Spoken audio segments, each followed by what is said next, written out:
Welcome in, everybody. Happy Sunday. I hope you guys are having an amazing Sunday. Before we get started, can I get a mic check? Mic check. Mic check. 1 2 1 2. I hope you guys are all having an amazing day. Let's go ahead and see who's in the building while we get a mic check. I got the lovely Choco. Hey, Choco Kitty. Happy Sunday, boo. Hi, my lovely Lana. Lana Love. Always a pleasure, sis, to see you. Hello, Zoomer. I hope you are in a party mood because listen, we gonna have Saucy Rogue today. I hope y'all are ready for Saucy Rogue because I got some responding to do. And shout out to the women in the space. Let me get a mic check. Can I get a mic check, please? And thank you. While I go ahead and keep introducing everybody who's in the building with us. I hope y'all are having an amazing day. We're saying hello to each other. I love this. I love this. I love this. I love the community that we're building, y'all. Thank you so much for helping me just build an amazing community with Lover Gang. It is such an honor, such a pleasure to be able to just be here for entertainment purposes.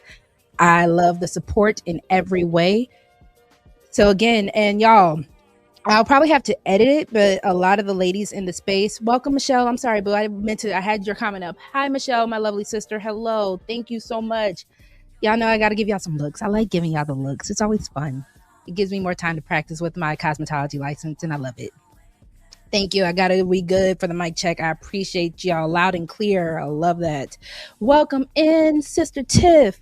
Tiff, Chaco. You ladies are actually also going to be the ones that, thank you, my love, thank you so much, that I hope you guys have time today to come on up when I do drop the link, because you are the ladies that I'm also going to tag. Shout out to Tiff and shout out to Candy Cane, because I saw the live off of your live, Tiff. But of course, it was Candy Cane's live that also kind of gave me some inspiration to respond. So I will be tagging the ladies that we're all talking. Shout out to LA Project. Shout out to, like I said, Chaco, Tiff. Who else would I see? I saw, of course, Candy Cane, Bomb Cherry. Taylor was up there. Shout out to Tay Tay. Who all was over here? Welcome in. Shout out to Lover Gang. Hey, Lover Gang Rue. What's good? Hi, Boxing Scholar. I hope you're having a lovely Sunday. Yeah, let me run down the ladies who I saw. So I know Chaco, I know Bomb, I know LA Project, I know Tiff for Tat, I know Candy Cane, Taylor, and anybody who is also on the panel. Let me know if I missed anybody that I saw. I saw the gentleman. I'm also going to tag Unc B Streaming, Witch Doctor. Shout out to y'all for having the conversation. Shout out to the men here in the space right now who want to have the conversation. But yeah, I guess since we good on the mic check, let me get another sip of wine so we can get a little saucy. Ladies, I want you up here with me. I'm going to go ahead and do a little monologuing, and then I want y'all up here while we do these talking points, all right? We're not really going to be reviewing much. I just want to have a good conversation, and I'm excited to see where we go with this. Creative, yes, Creative, Chanel, shout out to them. They were up there. Thank you, Choco Kitty. So yes, shout out to Creative Solutions. Shout out to Chanel. I appreciate all the women in this space who are able to have these conversations, because they're great conversations. And the ladies are doing the damn thing. I'm not going to lie. The ladies in this space, they are hooking it up. If y'all want to share this out, like I said, I'm going to make sure to tag everybody when I go back and edit my description. But if y'all want to share this out and tag the ladies, tell them to pull up, tell them to come through, because I would love to go ahead and kind of just keep this going. I like these conversations. Y'all know I'm here for them. All right. So welcome in, Danny. Hello, hello. Hi. I don't know if you've been here before, but my name is Rogue C. I hope you are having a lovely day. Happy Sunday. I appreciate that, Michelle, but you are also always more than welcome to come on up anytime. You know this. Hold on. All right. So like I said, tonight, I know I'm definitely going to ruffle some feathers. We're discussing motherhood, femininity, sacrifice, Black motherhood, modern dating culture, child-free women, purpose, healing, survival mode, and why motherhood has become such a controversial conversation, especially here in the space, especially online. Are women rejecting motherhood or rejecting the conditions surrounding it? Is this a safe space? It should be, Boxing Scholar, but I can't really make any promises because I have no control who likes to hit the link. but it's supposed to be a safe space, and I'm so happy she's here. Hi, Creative. Thank you. Thank you. Thank you. Thank you. Creative, I hope you have time today. I would love, because I saw you on the panel. Charge it to my head, not to my heart, that I didn't say it earlier, but I would love for you all to come on up and have this conversation with me. Welcome in, Mr. Eugene, Dr. Eugene. Good to see you. Let's see. Barnaby Jones. Welcome, welcome. Oh, thank you, Deborah. Hello, welcome in. I hope y'all are having a good day. Make sure I spoke to everybody. Let's see. Salim, if that is how you pronounce your name, you're telling me to go to sleep? I mean, it's still sunny out where I'm at, but if you're going to sleep, I hope you have a lovely evening. I mean, if they get disrespectful, of course, do what you got to do. Any, mods, y'all know what to do when people get disrespectful. So I appreciate you, but especially, yes, if people get disrespectful, go for it. All right. So let me repeat the question real quick. Are women rejecting motherhood or rejecting the conditions surrounding it? Why does social media only highlight the suffering side of motherhood? Why are women afraid to openly value family anymore? Why do mothers feel pressure to defend everyone else's choices while apologizing for loving motherhood? And this is coming from a mother. I have one beautiful son. I would never trade him in for anything in this world. And hopefully, God willing, if the opportunity comes along, I will have another or more. So, I'm definitely cool with the idea of motherhood.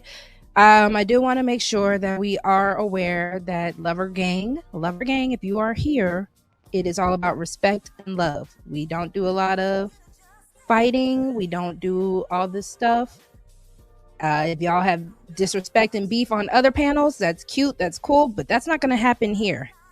We don't tolerate disrespect in any form because, again, everyone should have a voice when it comes down to Lover Gang, okay? So I do need people to understand, especially when there are people in my chat who have been my day ones. They do have rank. So if you don't want to have any issue with them, I wouldn't start none. Won't start none, won't be none. Cool. All right. So like I was saying,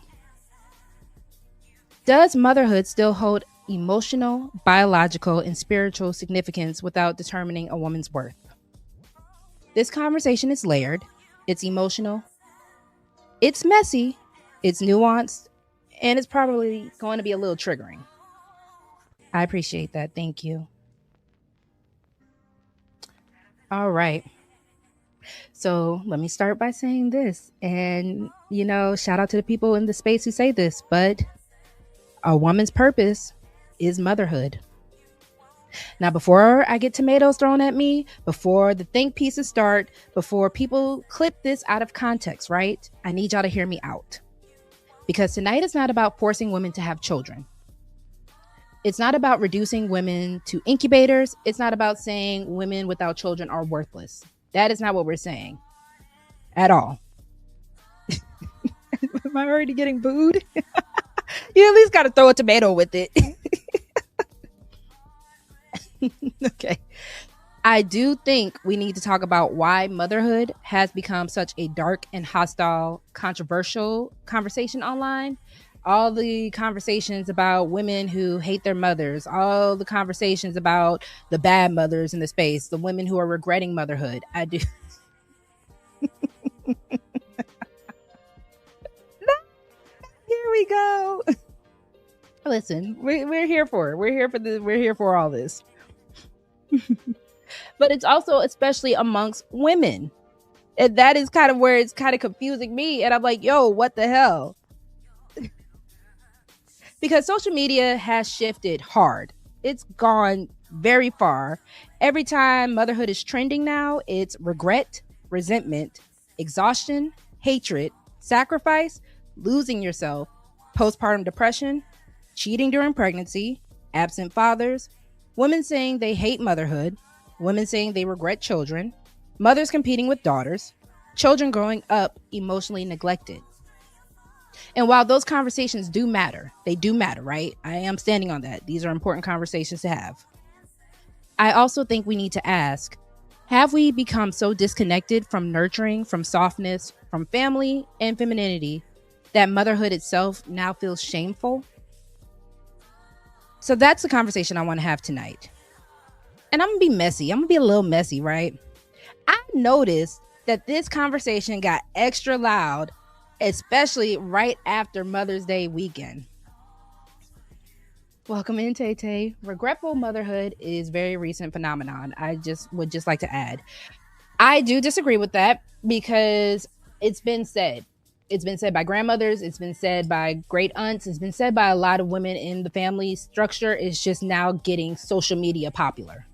It is a real conversation that a lot of women have been saying for generations. It's not just our generation. It's not just one generation saying that. You can say it's wrong. I've heard many a woman talking this way prior to social media.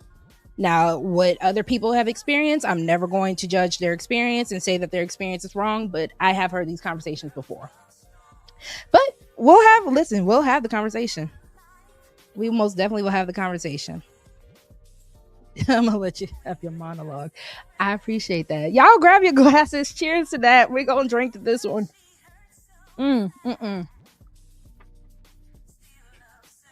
And listen, like I said, I noticed that this would happen right after Mother's Day. Hey, welcome in, Sensen. I hope you're having a lovely Sunday. Thank you so much for coming through. And I'm not saying anybody or everybody's bitter, but the timing is giving a little bit of a hating ass bitch kind of situation to me. Because every year during Mother's Day, women are celebrated, they're softened, they're loved on, and they're appreciated publicly. And almost immediately after, the internet swings right back into motherhood ruins women, kids destroy your life, never become a mom, women secretly regret having children. And listen, women should be honest about motherhood. Absolutely. But sometimes online, it feels less like honesty and more like resentment toward women who choose family and found meaning in it that way. Like some people are celebrating or some people are uncomfortable seeing mothers be celebrated. Now I'm going to get a little controversial. People say women only want children for vanity reasons. And I love you, Chaco. I love you for bringing that talking point out. I do. And honestly, sometimes that is true. Some women want mini-me's, family aesthetics, pregnancy photos, unconditional love, legacy, to feel chosen. But let's be fair. Couldn't it also be vanity to avoid motherhood? Only because you don't want to gain weight, you don't want to look aged, you don't want to stretch out, sacrifice your beauty, lose your desirability, or interrupt your lifestyle.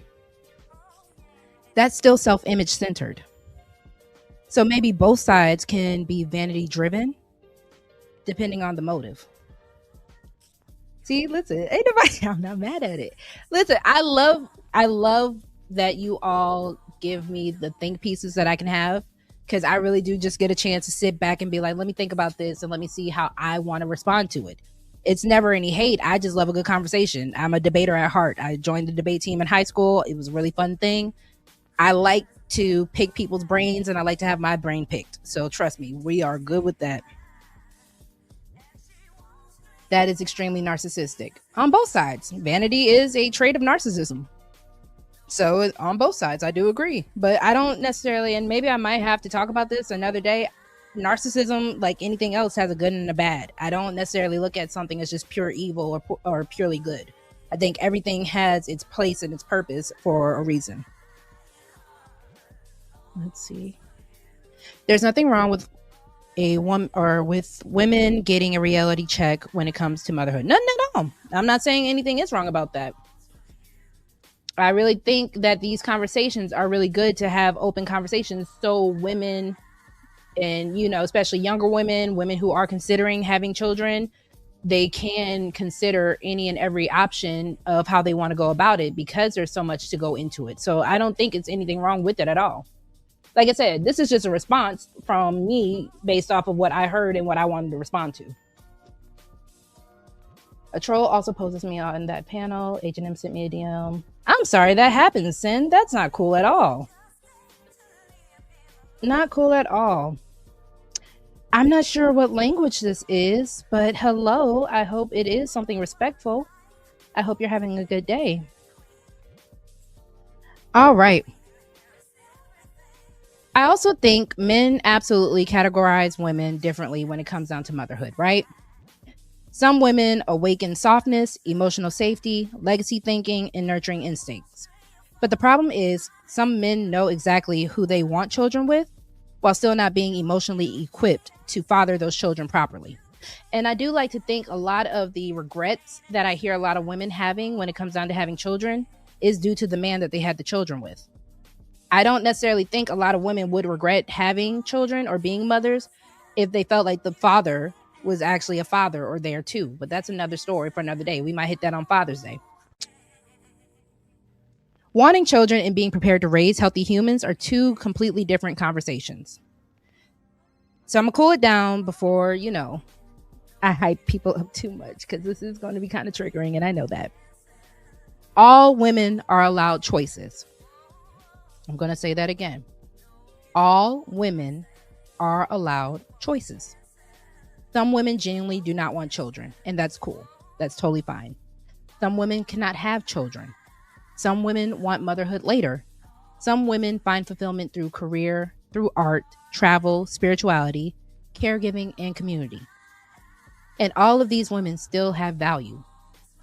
But biologically speaking, motherhood is deeply tied to femininity. That is biology.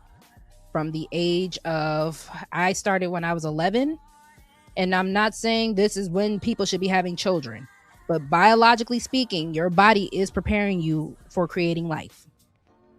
So when you do become of the correct age, and that is based off of being an adult, that is based off of when you feel in your adulthood, because this space likes to clip things and run with it.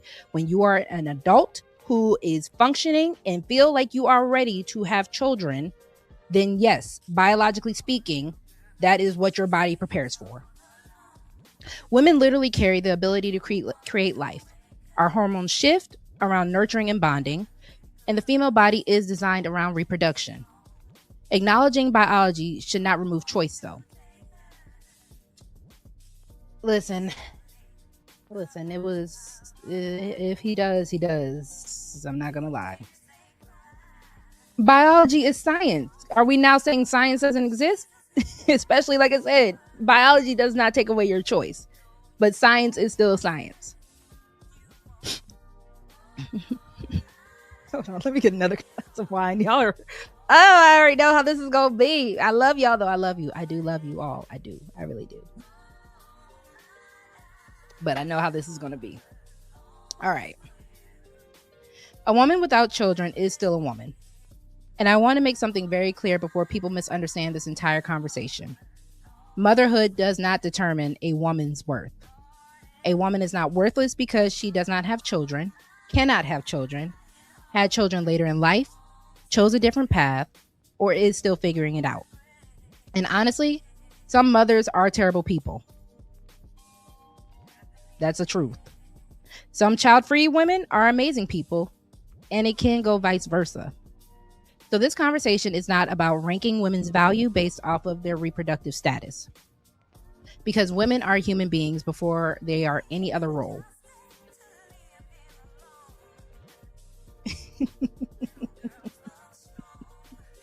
When is that not the case with Rogue C? But I digress. I think what I'm actually pushing back against is the idea that motherhood has become something women almost feel ashamed to value publicly. Like women can openly celebrate careers, money, luxury, their independence, and hyperproductivity. I want women to openly say, I want marriage. I want children. I love being a mother. I enjoy nurturing. I found purpose in family. I don't think there's anything wrong with that when a woman does openly say this, but suddenly people start treating her like she betrayed modern day womanhood. And I don't think women should have to diminish motherhood just to prove they're intelligent, they're ambition, or that they're evolved. But at the same time, women without children should not be treated like incomplete human beings either.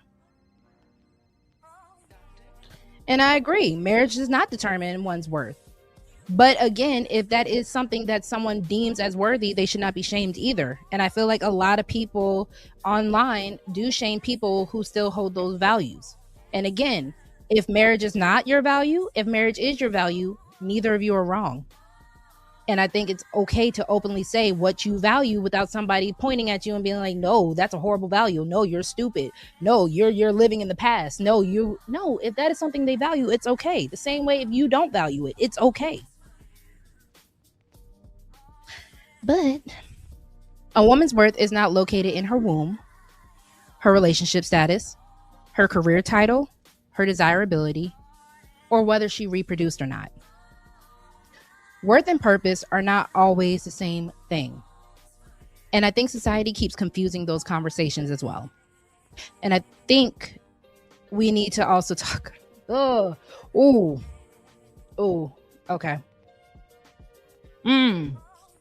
All right, can I get a poll real quick? Can I get some ones in the chat if y'all want to go ahead and drop this link before I hit my next talking point? If I can get a 1 in the chat for the ladies, if y'all are ready to go ahead and put my head on a platter, at least it'll be a pretty platter, hopefully.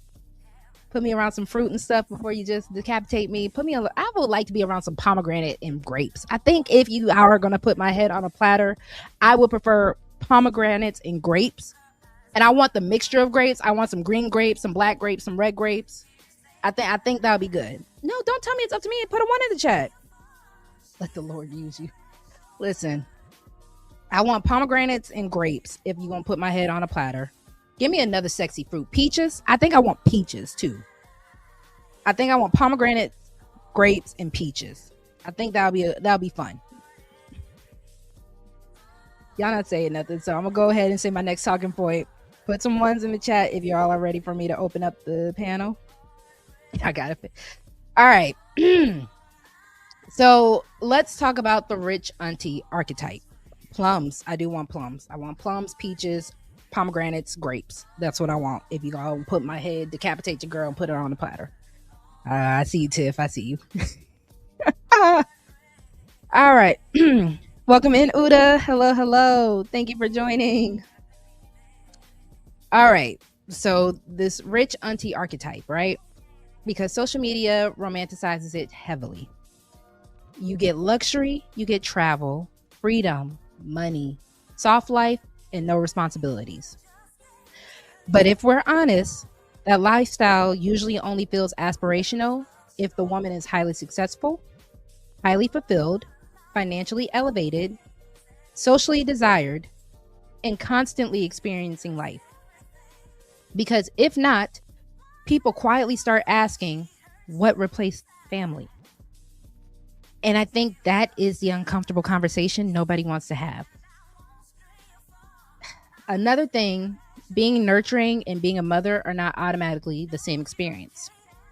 You can be an amazing auntie, godmother, mentor, caretaker, teacher, or even a big part of the village as a woman for people. And those roles do matter deeply. But motherhood carries physical sacrifice, identity transformation, emotional permanence, biological bonding, constant responsibility, and generational legacy. And that's a different level of surrender. Whew. So here's another part of the uncomfortable conversation, and that's specifically about Black motherhood. Do Black women not take motherhood seriously anymore? And before people get defensive, I'm not coming from a place of hatred.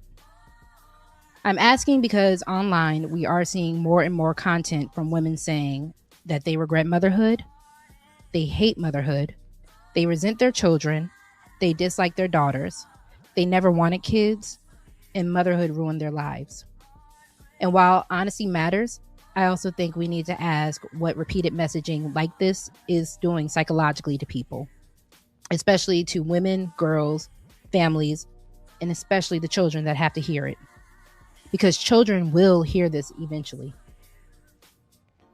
And I think many Black women have become so overwhelmed, unsupported, traumatized, and emotionally exhausted that motherhood is no longer approached as sacred, intentional, or even identity shifting. It's becoming survival based. A lot of Black women did not get to experience softness before becoming responsible for somebody else's life, and that matters.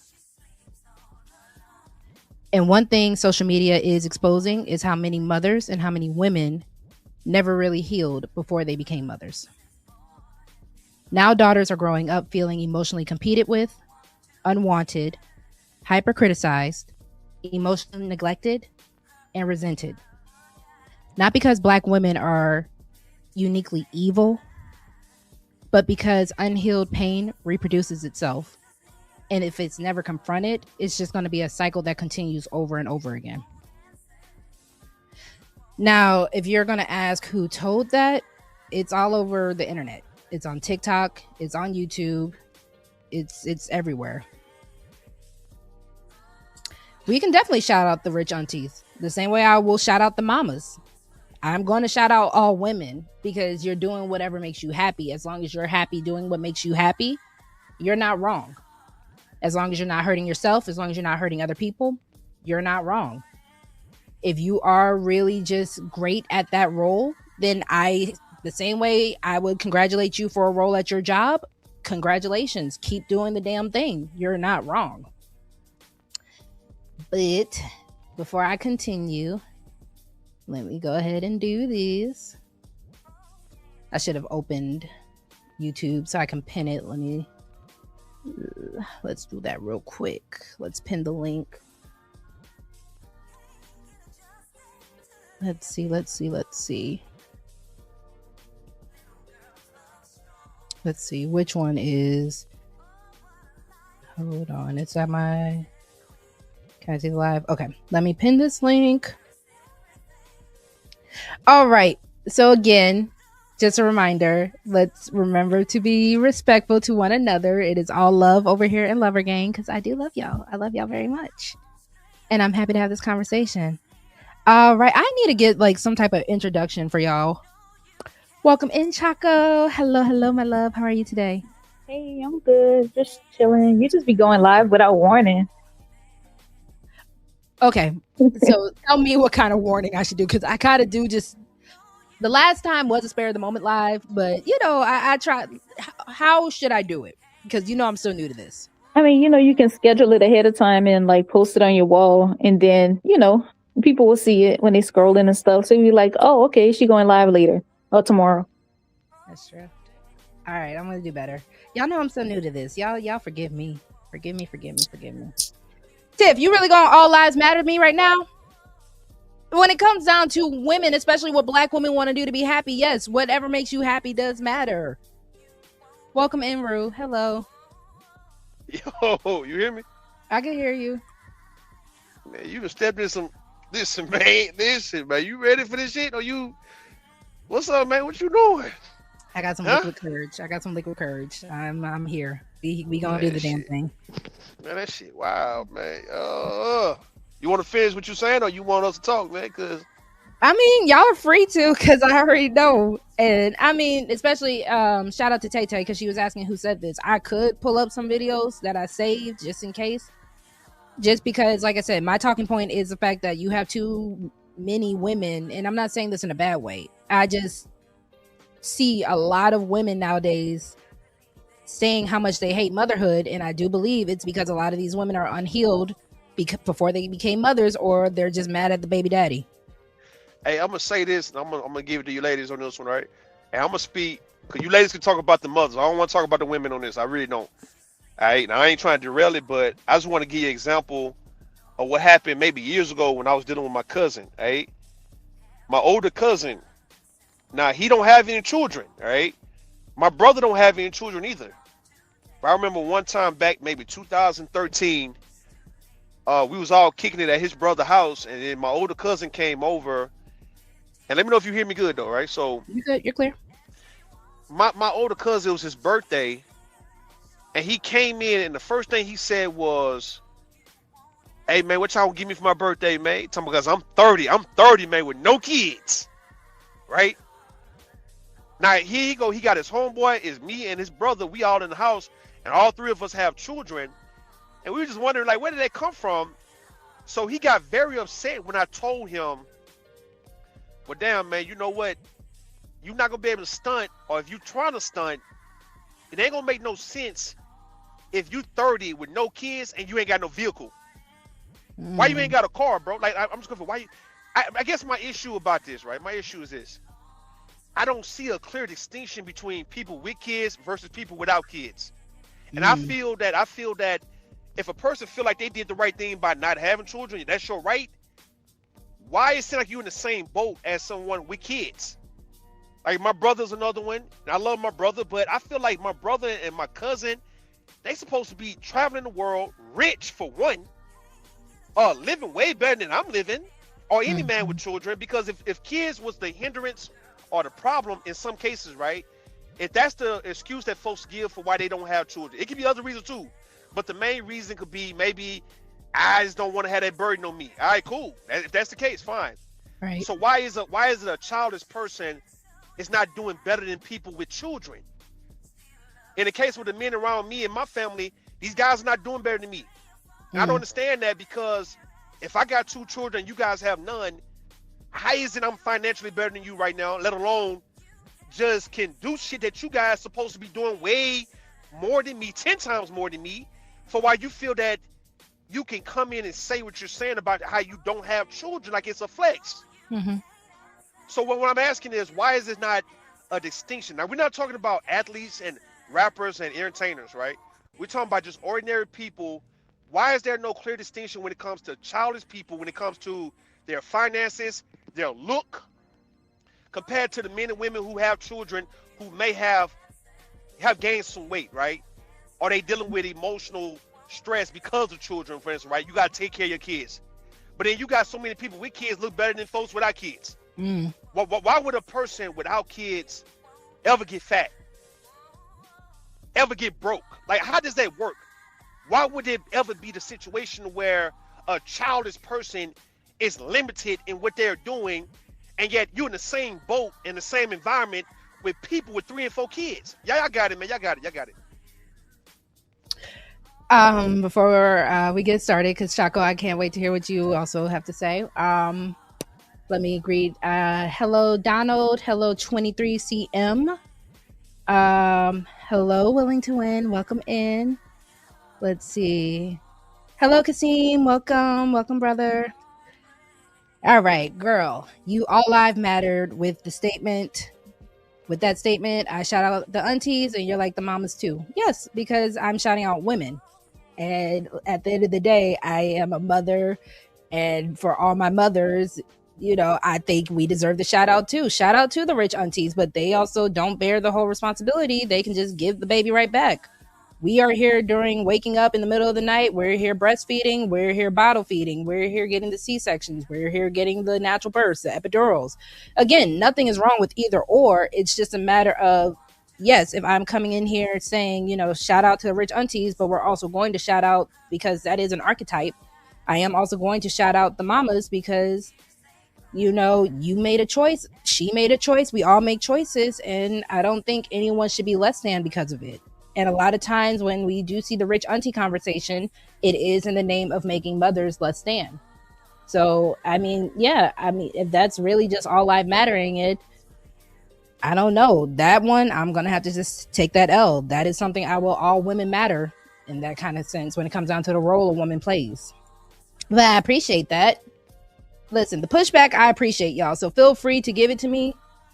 I definitely think it's important to have pushback. I think it's definitely important to have these conversations, and we don't have to come to an agreement. I'm letting it be known now.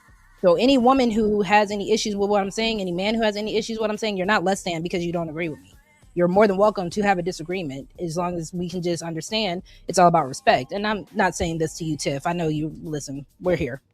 It's just a matter for anybody who does not agree with what I'm saying. I don't want you to think that your disagreement makes you less than to me. You are still valued, and you are still very important to have your opinion. Because, and this is to answer you, Rue, because prices are high out here, Rue. Single people with no kids are struggling. Imagine having kids. It is in many ways a flex. I don't think it's a flex if they're struggling, though. I think it's more of a flex. Why are you struggling if you don't have kids? Because that means there's still a deficit somewhere. Especially if you don't have the time deficit that having children have, if you don't have the availability deficit that having children has, I don't think that's really a flex when you say you're child free, but you're struggling the same way as a person with children. That's what I'm saying with my cousin and my brother.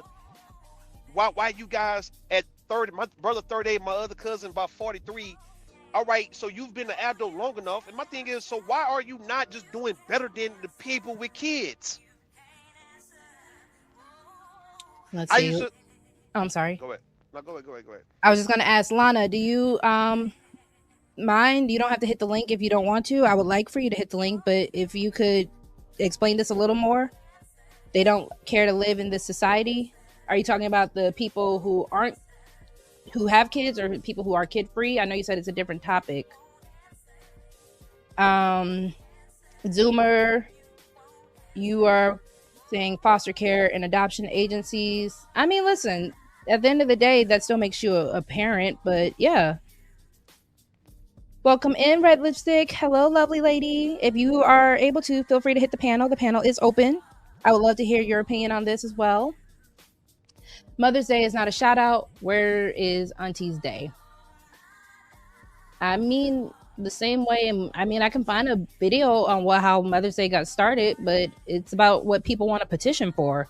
If I got auntie cards for Mother's Day, but also a lot of my aunties are mothers. So, I mean, if you're saying for single or child-free aunties, I feel like that's something that needs to be petitioned for if they want to be celebrated in that same capacity. But again, what exactly are we celebrating per se when you're giving the baby right back? And Chaco, I know you've been patient, so I appreciate you, girl. Go for it. Okay. Actually, can you give me like 15 seconds? I want to finish writing something down so I don't forget it. Take your time. So shout out to Lana. Auntie Day is July 26th. Look it up if you don't believe me. So shout out to you, Lana, for that information. I appreciate you. Dual income home is a flex. A lot of single parents don't have the dual income. And again, for what children cost, I don't know if that balances out for what single people cost. But Tay, what would you like to say? I'm not ready yet. Okay, take your time. Okay, I'm ready. Well, shut up. Okay, so I'm just gonna go through my points. Go for it. Okay, so the first thing, like you were talking about how, people get shamed for saying they want marriage, they want motherhood, and they want family. I don't think anything's wrong with that, but my question is with who? That's what I want to know. Like, who's gonna do that? Because and I'm trying not to turn this into like a racial conversation, but it's kind of like some people forget the community that they're in. So yeah, that sounds like, all fine and dandy. But I think that's really kind of at this point a fairy tale, because even if you do find somebody decent and get together, there's a good chance that you're going to get divorced. So so that's my first question. It's not even always about whether somebody has a problem with having kids or not, but is there somebody available that's decent for you to want to have kids with? Okay, so that's one thing. And I feel like that's why, to my next point, I feel like it's something people should do if they want to do it and if they can't afford it, or if they find somebody decent. So I don't think, if you find somebody decent, that's great. But at the same time, I wouldn't hinge my decision on that, because you can have, I don't encourage anybody having a child by themselves, but I'm saying, like, if you can afford it, then it's like, what can anybody tell you? Nobody can tell you shit, because, you can actually adopt a kid. So if you just have a kid, that's kind of the same thing. So but let it be because you want to, and not because somebody, you slept with somebody and then, now you don't hear from them. But, yeah. So, kind of back to my first point, as far as like, who are you going to do this with? I just feel like a lot of Black women are settling for what's there instead of pushing back from the table. You don't have to pick from what's there. You know what I mean? Like, you don't just wait until something better comes along, you know? So yeah, I think people kind of give up and maybe trap themselves early on, and then you end up like, maybe you are regretful. You saying like, well, why did I have a kid with this loser when I could have just waited and found somebody decent, you know? So yeah. And I think I feel like as far as just becoming a mother by accident, I can't really call it an accident anymore. I don't know what it is. I honestly don't know. That's why I started saying, well, is it me? Because I literally just don't understand how people accidentally get pregnant. I feel like it's delusion. You know, you actually thinking that you might have found somebody that's going to be there for you, or it's just giving up. You're just saying, oh well, like I'm not going to find anybody, so I might as well just get pregnant. So, and I think that the people that are having kids are the main ones that shouldn't be having kids. And the reason why it turns out that way is because everybody else is grinding, you know. And the people that are having all the kids, they're the ones that lack responsibility or lacked responsibility at a certain point in time. So that's why like certain people like tend to have, you know, certain kinds of people tend to have more kids, or certain families tend to have more kids, you know. But I think that giving life, I mean, you know, I've never been pregnant or nothing like that, but I feel like that is so profound, you know, to know that you are responsible for bringing a whole nother quote unquote soul, you know, into existence. And people, just the fact that people treat it so lightly is sad to me, and I don't understand it. I think people should you know, I feel like we are higher beings. And when I say higher beings, I mean like we're supposed to be smarter than animals. We're not supposed to be animals. So there's no reason that we should just be getting pregnant by accident, you know? That we should be aware of the implications and just be more careful. So as far as like having kids, I don't think it's not always about money. Because, you know, it might not fit your lifestyle, or you might want to have your kid have a 2-parent home or whatever the case may be. So it's not just necessarily about money. I think pretty much anybody, you know, and I'm not talking about people that have some kind of issues, but anybody can have a baby at any point in time. So it's like, I don't get why having kids is supposed to be like a flex. Because you talking about, wait, like, I don't know. I guess people act like not having kids is a flex, but people also act like having kids is a flex. You know, I think, I don't know, maybe just because I feel like women that don't have kids, you know, they try to look at them like something's wrong with them. But it's like, okay, I could go out and have a baby right now. You know what I mean? I guess, I don't know. I never tried it. Is it but other women though that are making women feel like something's wrong with them, or is it the men? No, I mean men and women in general. I personally haven't heard. I'm not denouncing anything you say. I know it's roasting material, but I haven't really heard. I think women, because we know what we go through from the day that we start our monthly cycles, I think we kind of know not to really play with that unless for lack of a better term, a bitch really pisses you off, and then you kind of want to go there with her. You want to get dirty with her. But I think women, because we know what comes with childbearing and having periods and all that, I don't think we really go at each other where it's like, ha ha, nana nana boo boo, bitch, you can't have kids. I don't think that's a real thing. Well, it was probably just a YouTube thing then, because I've definitely seen it on YouTube. But I wasn't referring to like a person that can't have kids. I'm talking about just people that either just happen to not have kids or chose specifically not to have kids. And like, you know, I don't. It's roasting on YouTube. That's why I'm like, I get what you're saying. I just don't think women, when we actually really care about each other, or where we actually rock with each other, I don't think a lot of us will be like, man, bitch, you look stupid not having no kid. I don't think we're doing right. But I'm saying it may not necessarily be that, but just an undercurrent of like you being the odd one out. Oh, you don't have any kids. You know what I mean? Like, I don't know. But I mean, is it cool if I kind of respond back to your talking points? And yes. But I have a few more I want to spit out. But you could go ahead. But you know, before okay. Just before I lose what I wanted to say to you know, to let Taylor and Michelle, I also wanted to tell you thank you, Willing to Win, for sharing out the live. I appreciate you, and thank you, and also hello, Riaz. But I think as far as the first talking point you said, as far as who, a Yeah. lot of the women who are in happy and healthy type of motherhood situations, I don't think they have that concern because a lot of them do have active fathers. They do have the fathers who are involved, who are doing the damn thing as fathers as well. But I do think, especially when it comes down to the conversation of single mothers, I'm kind of combining both of your talking points. No, there's no such thing as an accidental thing when it comes down to pregnancy. Um, I know we like to say oops babies happen. I Mhm. even, make the joke from time to time about my son. It's just unplanned is not an accident. Just Mhm. because you didn't take the proper precautions or you didn't vet the person properly, that's not an accident. I think a lot of women, respectfully, I think a lot of women get turned on when it comes down to having the idea of a man. I think a lot of women, for lack of a better term, have a breeding kink. Okay, So I don't. I can tell you that. I know I'm not saying all, but I think I a know. lot of you have a I got some. breeding. I got some kinks, but that's not one of them. Listen, I don't want to tell all my business, but listen, Right. I go it for a, I know there are women out there with said kink, but Must be.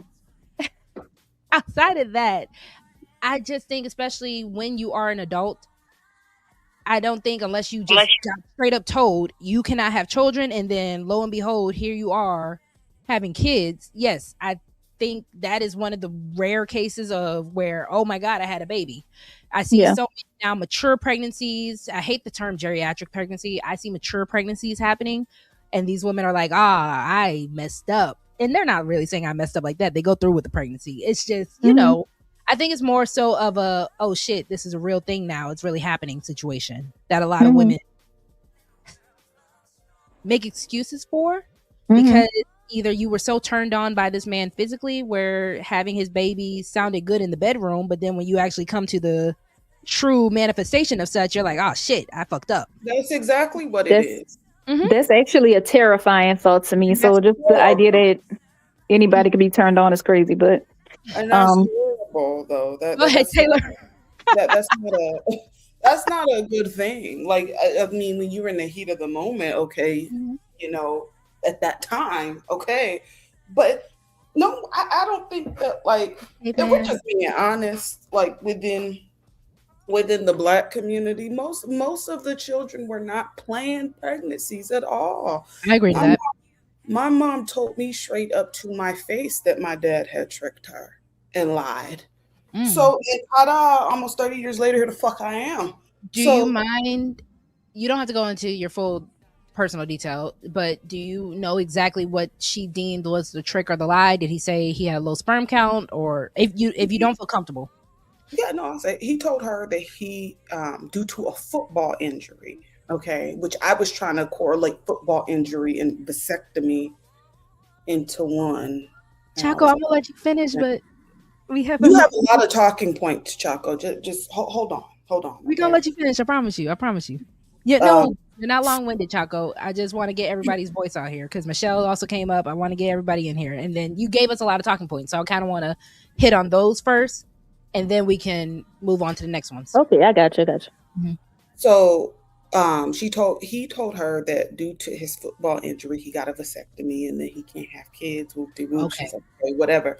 And then she got morning sickness, was getting sick, went to the doctor, they took a pregnancy test. The bitch was, excuse me, she was pregnant. Mm. Okay.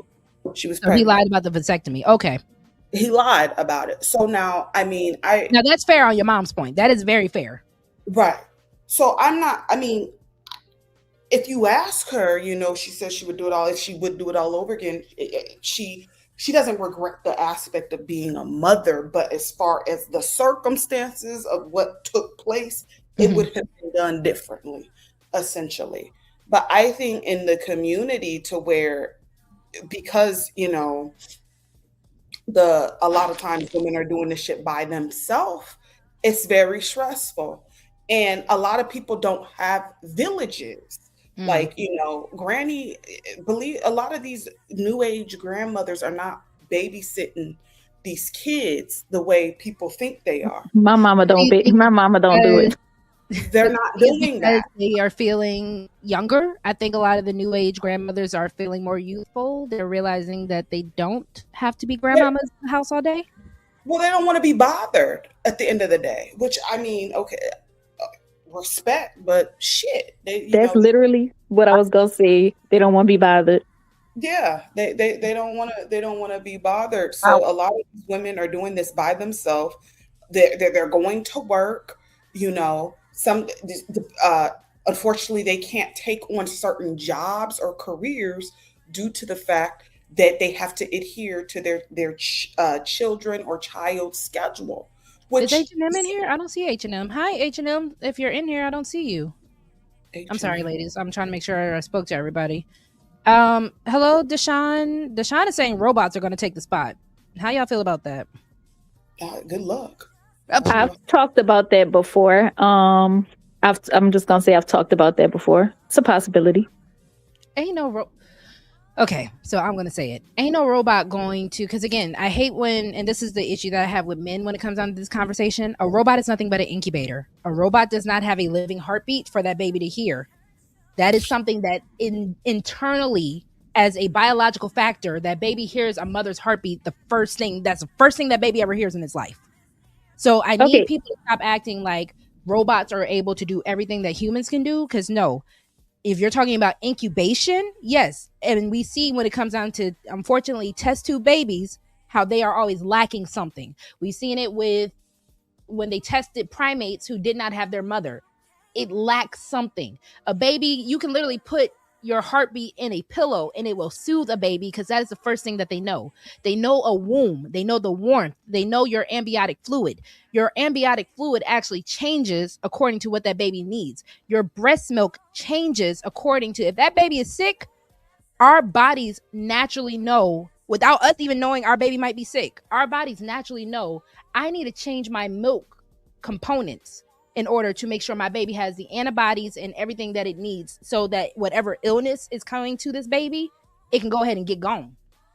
There are literally stages of breastfeeding, from the colostrum stage all the way down to where you actually see the milk stage.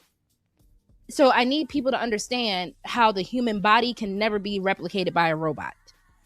Now, an incubator, yes, we already know an incubator is an inanimate object.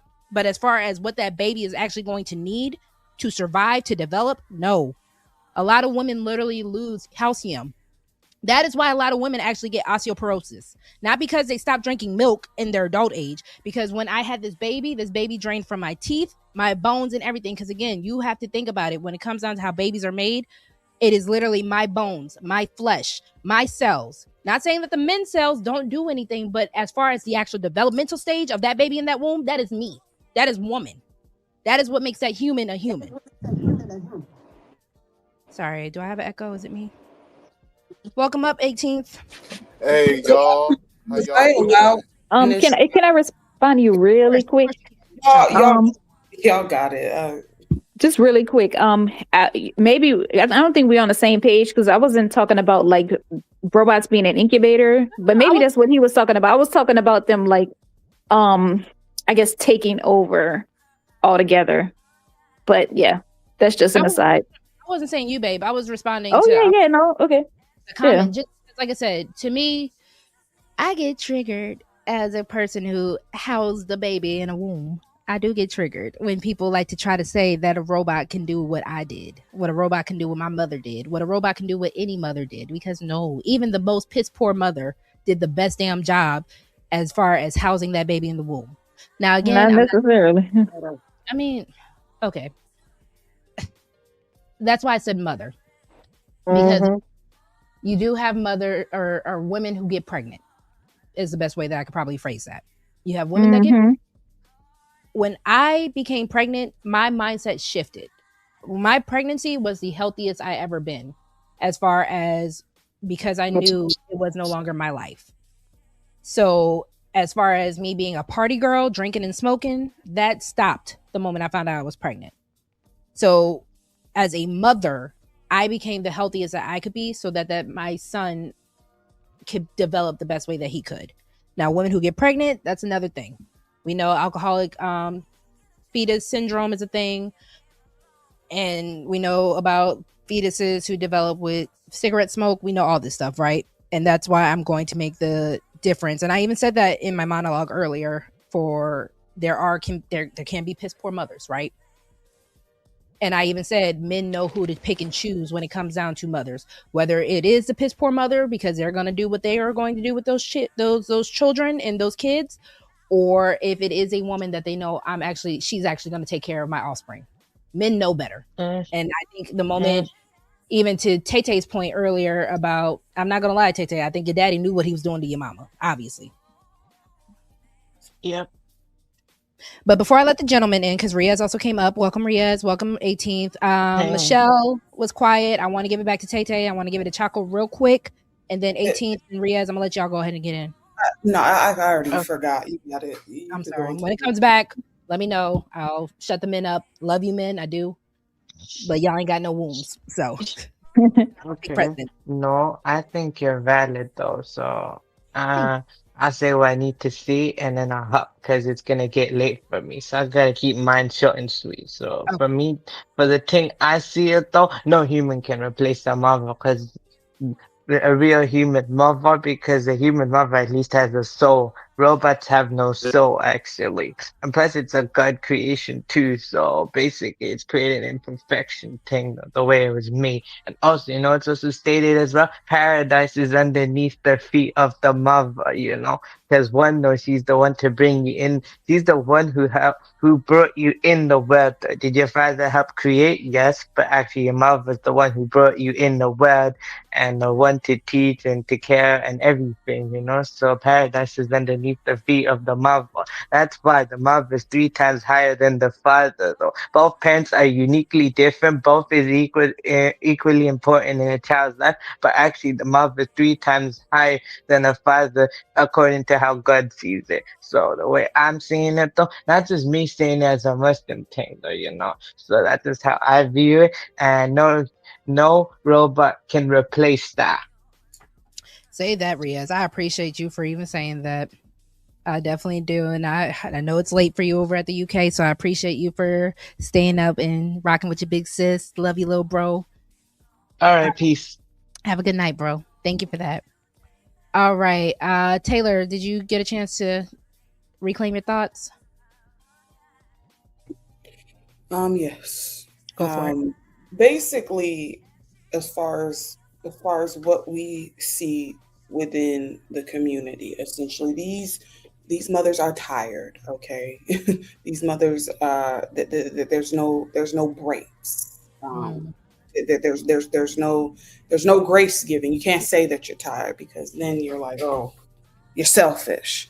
So I think that's why there are women that are having, I'm not even saying having second thoughts on whether or not they want to become a mother or not, because my thing, do what you want to do. If you want to be a mother, be the best fucking mother ever. And if you choose to, live your life childless, then do that as well. You're still a woman, okay? You're still a woman at the end of the day. But I think that that the reason why women are having these conversations is because they seen their mothers struggle. They seen their aunties struggle. They see their grannies struggle. And they were fucking tired. Yes, they didn't complain, but they were fucking tired at the end of the day. You get no help, no type of grace. You gotta you go to work, okay. Kids are in daycare. The daycare don't keep sick children. So now you gotta take time off work to go pick up your kids. You just lost money. That's loss of fucking wages right there. I agree. So, it just, I think people romanticize certain shit.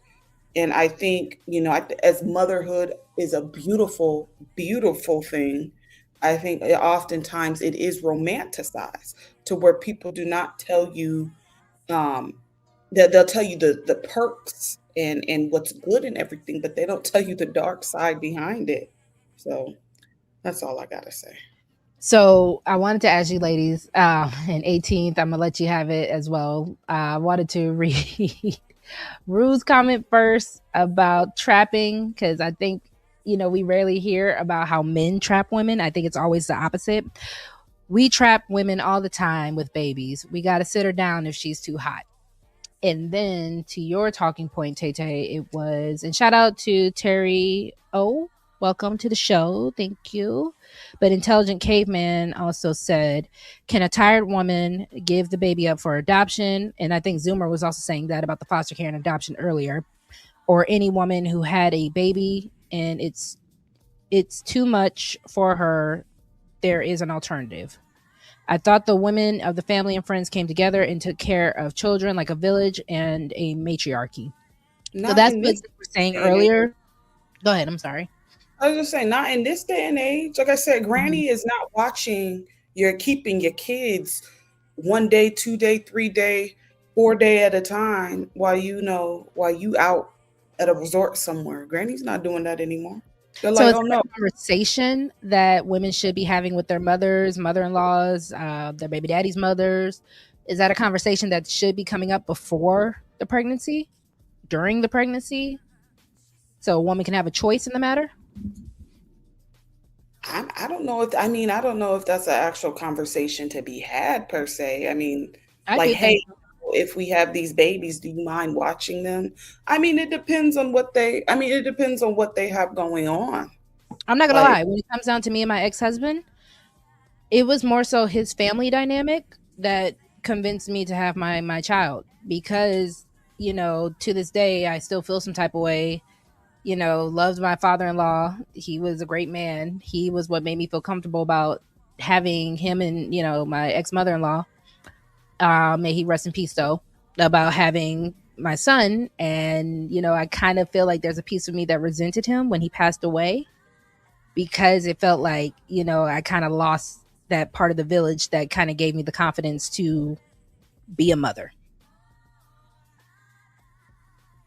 So I think it is something that people should be having conversations about, especially with not only your parents as a woman, but as his parents as well. Because like you said, I think the expectations of the village are lacking unless it's communicated. What my expectations are if I'm going to have this baby. If you want your grandchild, these are the expectations of me having your grandchild. I think women should be able to put their foot down, especially because of everything that we sacrifice to be mothers. I think we should have that right to have that conversation with the in-laws, the aunties, everyone. You have all these people who say, girl, you should have a baby. Go have a baby. When you go have another one? When you go have another one? When you are here to help. When you are here to also give me a break when I need a break. When I'm falling asleep with this baby in my arms because I just had the baby and I've been breastfeeding this baby, I'll have another one when you are here to help me with it. I think that is a fair conversation to have for mothers. I don't know if you agree. And 18th, I know I kind of put you to the side, brother. I'm sorry. And then Michelle, I know you've been having some technical issues, but Chaco, Taylor, 18th, Michelle, y'all can give me pushback. Y'all can tell me what y'all think. I agree. You're very low. You're very low, 18th. Okay. Can y'all hear me now? You're better. Mm-hmm. Okay, hold on. Give me 1 second, y'all. Okay, that should be better. I agree. I think children need to be somewhat planned. I think people need to sit down and evaluate, if they really want a child, if they have the support to take care of a child, because you want that child. It's like you want that child to thrive. You want that child to be a respectable person in society. A lot of these children are just produced from people having irresponsible sex. That's it. That's it. A lot of people, and for doing it for whatever reasons, lust and wanting to keep a person around, and that's why you have so many dysfunctional children out here, because a child is not meant to be birthed that way. It's supposed to be about reproducing, having a legacy, and that child continuing on to that same pattern to do well in life. I think sometimes too, based off of personal experiences, I think a lot of things we say now when we're young, but I think things are going to change when we get older. And that's why I'm so happy that I had the chance to, speak with older people and take care of old folks, because we think a certain way when we're young, but I don't know, maybe down the line we may have regrets because I don't have any children right now, and sometimes I think maybe I should have had my family a little earlier because I want to be if when it's time for me to go, I want to have my grandchildren and children around. Like, no, Grandpa, 18th letter, don't go. We need your wisdom. Hmm. We need you to stay. I don't know if I'm going to be laying up in a hospital bed by myself, wishing somebody would come and see me when it's time for me to check out here. And I don't think we think a lot about those things. And that's I don't fair. think I don't think a lot of people have foresight in our community. I know our community lacks nuance and foresight, so I agree with that. I also think there is an issue as far as how we value children in our community. So you But made a that's good a point. topic for another day. Now, see, you made a good point. Let me know if you hear me. Hmm. Go ahead. You made a good point though. hey, By what up, saying Rue? as what up 18, what up boy, what up, right? All right, but look, you made a good point, and I agree with women, right? The women who have gotten a chance to know the guy she's with, his family, and even her family too. I do agree that a woman before she go through being pregnant, gestating a baby, and let alone giving birth to a baby, Hmm. she do need to get some support and confirmation from extended family members that if she go through this, is she going to be in this alone? Because Hmm. I don't know if y'all familiar with Jay Prince, not Jay Prince on here, but Jay Prince, the The rapper lad out rapper. here in Houston. Hmm. Yeah, the music guy, right? So he Hmm. have a daughter, and his thing went viral maybe a few years ago with his daughter. She just had a newborn baby, and she was going through postpartum depression. And what happened was somebody filmed her just screaming at her baby, telling the Mm. baby to shut the F up, shut the F up, stop crying. Won't you shut the F up? Goddamn, right?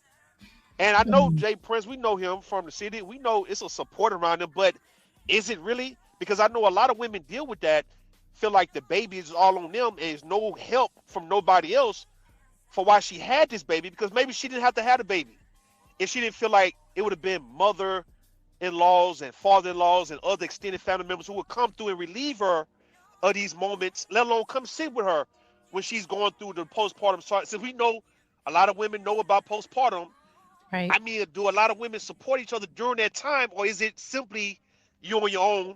We had to go through it. Now it's your time to go through it. We got a Mm. life. You know, don't call us about your baby. You had the baby. You laid on your back and all that kind of talk that we've heard coming up about people putting off babies on the person and not acting like they don't have anything to do with this village. So I do agree. Like I said, I'm gonna give it to you. I do Mhm. agree. Women do need to sit down and talk to her child's father, her boyfriend, her husband, whoever guy that she might potentially have a baby with. Talk to his family, let alone hers, and just simply ask, "Are you guys going to support me with this baby? Not Mm. financially. 'Cause I'm gonna take care of my baby on my own, but if I Right. need you guys, Right. am I good for you guys? Or you guys are going to be good for me for why I would bring a whole life into this world? Y'all got it. Y'all got it. I kind of want to ask because I'm gonna let Taylor and Chaco kind of take it real quick because I kind of want to ask, as the child-free friends, family members, aunties, all that kind of stuff, right? Do you guys feel any, for lack of a better term, obligation or responsibility to help the women in your lives as far as when they discover pregnancy and all that, and then postpartum and the baby and all that? What did you ask? I'm sorry. So pretty much, as the child-free counterparts to women in your family, your friend group, and all that, do you all feel any responsibility or obligation, just for lack of a better word? Do you guys feel any kind of pull to help that friend, or what responsibilities do you feel towards that friend or that loved Um, one? I um, mean, oh, you go ahead, my bad. I was just gonna say it depends on the circumstances. Hmm. There are certain family members that I will never watch their fucking children. I ain't even gonna hold you for the simple fact that they take advantage of the fact my cousin one time left her child here for 2 fucking weeks. Did not return any phone calls, no text messages. I had to come out of my pocket. Um, I had to come out of my pocket for this little boy, and the hoe didn't even fucking reimburse me. So I told her, I said, don't do this again, because I'm not having it. Don't ever. So from this day forward, I will never watch our fucking child ever again for for that very reason. But for other things, for like my friends and other family members, I mean, the ones that are mothers, if they ask me for assistance, I don't mind. But if you got a fucking man, if you got a whole grown ass man in your motherfucking house, don't ask me for shit. But that's just my philosophy. So the only person, okay, so my brother is the only one out of us that has kids, and I'm not really like we're not really close with our cousins like we were when we were little. So I don't have really anything to do with like that. Well, okay, I babysit a couple times, but what I'm saying is the only person I really have to deal with currently is my brother's wife, and eh, there's okay, and I don't live down there. Well, I don't live there, so it's like I can't babysit or anything. Like my sister doesn't live there either. So, I mean, the only thing that I really have to give is like money when their birthday comes, or Christmas comes, or whatever the case may be. I just send her money. That's it. Um, and yeah, I don't really have to be bothered, I guess. Oh, the other thing is the only help she really asks for is like help dealing with my brother, and that can be annoying. Just because they're both stubborn, and I can't make anybody do anything, and they chose each other. So at a certain point, it's just like, well, I can't help you. I don't know what to tell you. So yeah.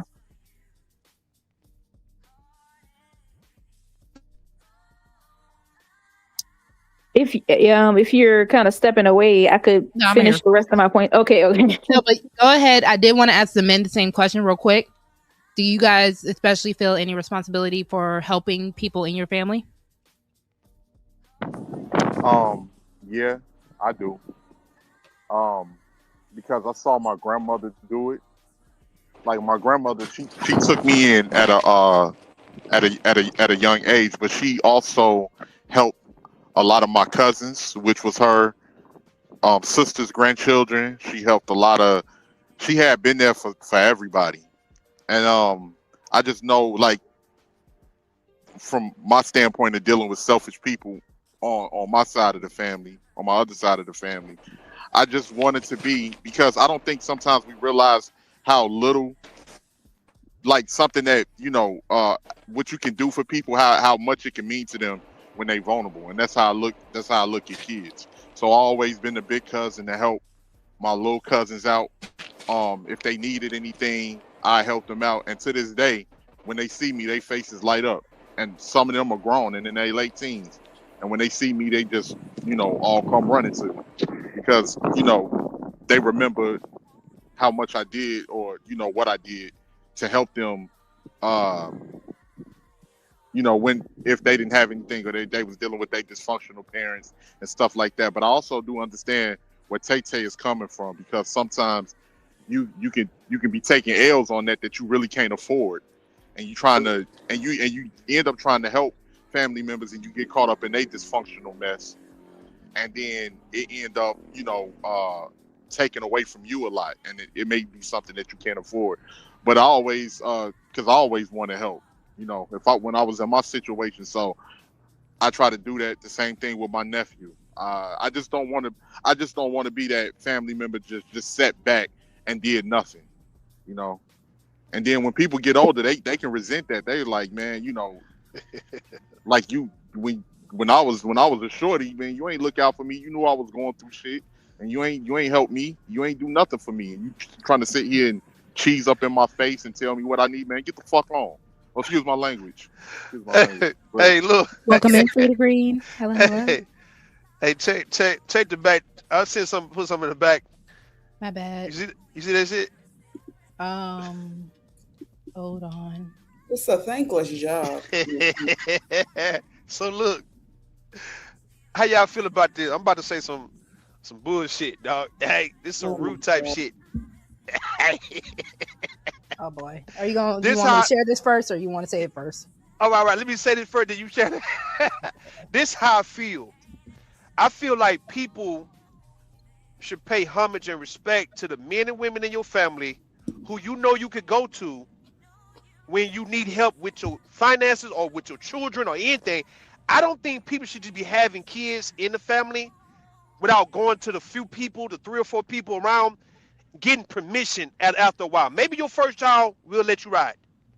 I feel like when you start having more kids, if it's his grandmother or your mother or your daddy, your uncle, your brother, sister, homegirl, homeboy, if you know that these are the people you're going to go to in the possible future for any type of assistance and help, and you know these folks are going to actually come through for you because they love you like that, I don't think you're right by just steady having babies and assuming that they don't have a life to where you don't have to run it by them to see if they can give you their blessing. That's how I feel about my own children, and I let it be known to them now that, hey, man, when y'all get of age, y'all not having no kids while y'all in high school or even as a teenager. When you hit 20, I can better be prepared to be a granddaddy, but you guys going to come and ask for permission. And I know a lot of folks don't like hearing this, but I feel like black people need to humble themselves respectfully to the people around them who got their back no matter what, and not think that you're just so goddamn grown to where you don't have to regard nobody else around you, knowing you bringing in humans into this world. My children are going to have to come talk to me, their mother, my brother, the people who for sure is going to stand good for them, and see how do we feel about y'all having a baby. And if we give you guys the blessing, that means what we're saying is that we're going to be in support of you the whole time, not just for 5 years, the whole time. That means, I guess we'll be godparents for real and grandparents, whatever you want to call it, to where anytime you need somewhere to stay, your kids need food, need clothes, the people who gave you the blessing is supposed to stand good and not renege on you. And I'm willing to do that for my children or anybody around me. Hey, man, you come talk to me about potentially having a baby, and if I tell you, yes, I would stand good if I got to pay for rent, pay for a car for you, I would find myself obligated to things in you and your child's life because I agreed that it's okay for you to have a baby because you respect me enough knowing that you would come to me in time of need and you cared about how I felt about it. Therefore, if I tell you, yes, you got my blessing, go ahead, bring my grandbaby in, bring my little niece in, bring you most definitely anything you need. I make sure you're gonna always get it for you and your child. So, as a Other than that, father go talk to and a him. potential grandfather, what warnings are you giving about hunching when it comes down to your children? Okay, If well, they got to do all this, and are you having that conversation? I'm having a conversation with him by letting it be known. All right, I let my daughter and I let my son know too. I'm not telling them who they can and cannot really have sex with. I want them to understand that it's going to be people you just might be attracted to, that you just might want to see something, right? We understand how the game goes. But I'm going to stress it to them that, hey, man, don't get used to having sex with people that you don't see yourself having a baby with. Like, don't just think it's okay to be, if you don't see yourself having sex with, having a baby with this woman, I tell my son Braden that, look, Braden, if you just don't see yourself having a baby with this woman, dog, I don't think you need to be having sex with that woman like that, let alone unprotected. Same thing with my daughter, Braille. If you can't see this guy as the father of your child, if you mess with him once or twice, cool. Don't have sex with this man more than 2 or 3 times if you don't see yourself having his baby. More than 2 or 3 times is crazy. I'm just saying because you might, people just want to see what's up, man, before they make a decision. So my thing is, I would let my kids know, don't just be having sex with people that you can't have a baby with. If it's some fling, one night stand type, y'all just having fun, y'all drinking, y'all out in the club, y'all out of town or whatnot, and you just getting in, protect yourself for those situations. But when you come down to this unprotected game that we play, don't be playing an unprotected game with men and women you can't see yourself having a baby with. If it's hard for you to see it, don't fool with it. Michael Jackson said, if you can't feed the baby, then don't have the baby. You can't feed the baby. I don't feed the baby. My bad. Go play that clip real fast and see what these grandmamas. Oh, Lord. All right, hold on. Share my screen.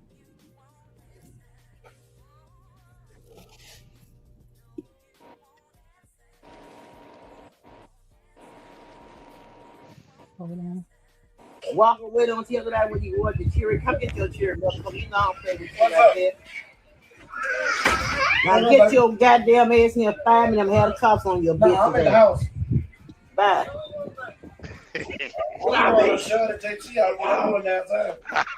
Hello, my ass. Where y'all at?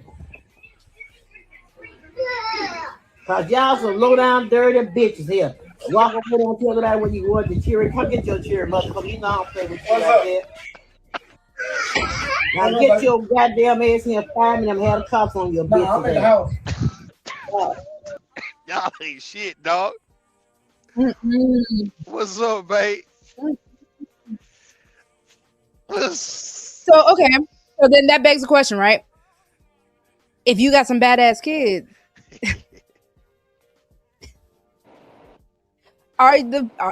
is your village allowed to bestow them back to you? Listen, my thing is this: if you have badass children and you don't want nobody disciplining them, don't send them over here. Amen. Tay. Do not send them over here. You deal with your badass kids the way you see fit. They're not gonna be up in my shit breaking stuff, throwing tantrums, and doing what badass kids do. Okay. So let me ask this: what counts as disciplining them? Because we have this whole, especially in this space, the whole conversation about stepfathers, right? A lot of the men in this space feel like I can't discipline your kids, I can't do nothing with you. So what is disciplining? Beating Nate up. Now let me stop, dog. No, not necessarily beating per se, but reprimanding them when they need to be reprimanded. Like, hey, sit in the corner. See, I got my ass whooped quite often because I was. Were you bad like that? I wasn't bad per se. I was more mischievous. I was a mischievous type of stuff. I was just into stuff. Like I was just curious. That's all. Taylor the Terror. Nah, I wasn't a terror. I was just into things that I didn't necessarily have no business being in. I wouldn't call it bad per se. Like I wasn't disrespectful. Like, I wasn't a disrespectful kid. If you told me not to go to the store, I would probably end up going to the store. So Taylor the Taunter, you were taunting people. I kind of just did whatever the fuck I wanted to do. Hey, listen. when we was kids, getting candy and getting shit was an important mission. Okay, exactly. That was an important mission. That was our world. How you gonna try to interfere with our world? We ain't got nothing else to live for. Okay, so we got to go and do some of this stuff. We just got. You ain't got nothing else to live for. Give me that candy, old lady. So 18. So 18. What was I hearing about you and Tay potentially making a baby? Oh my god. You know what? See, why are you so? That's that bullshit he was just talking about. See, don't worry about yourself, Rue. Don't worry about. Are we having a baby? Are we having a YouTube baby, man? God damn it! Apparently, you need Rue's permission to have. I'm not having any babies anytime soon. Okay. Just know if you do, apparently you need Rue's permission. You gonna need my permission. You need my blessing. I'm not having a baby. I got shit I got to do. As a godfather, man, y'all give my blessing and we can. As a godfather, who made you godfather? If I stand good and I pay rent, car note, and buy the baby shit, make y'all. I'm godfather like that. I told myself if I ever become a godfather again, if I get a chance to be somebody's godfather, I'm gonna make sure. Hey, man, my god baby gonna be straight for life, man. I swear to God. Hey. So you make me your godfather. Make me your baby's godfather. Tay 18. That lady said you funny. Rude is messy. He's a. Michelle, was that Taco or Michelle? She like me. Free. Yeah, I was I was gonna finish going through my points. So is that okay? Or you want me to respond to what the question was? I did want to let Michelle, because I know Michelle had some technical. Oh, is she here? Is she here? Is she ready? You good, Michelle? Yes, ma'am. What would you like to add real quick? I know we've gone all around the world right now. I'm a god mom. I ain't got no kids, but I'm good at God. I do for the kid what the parents do. They don't ask me. I just do.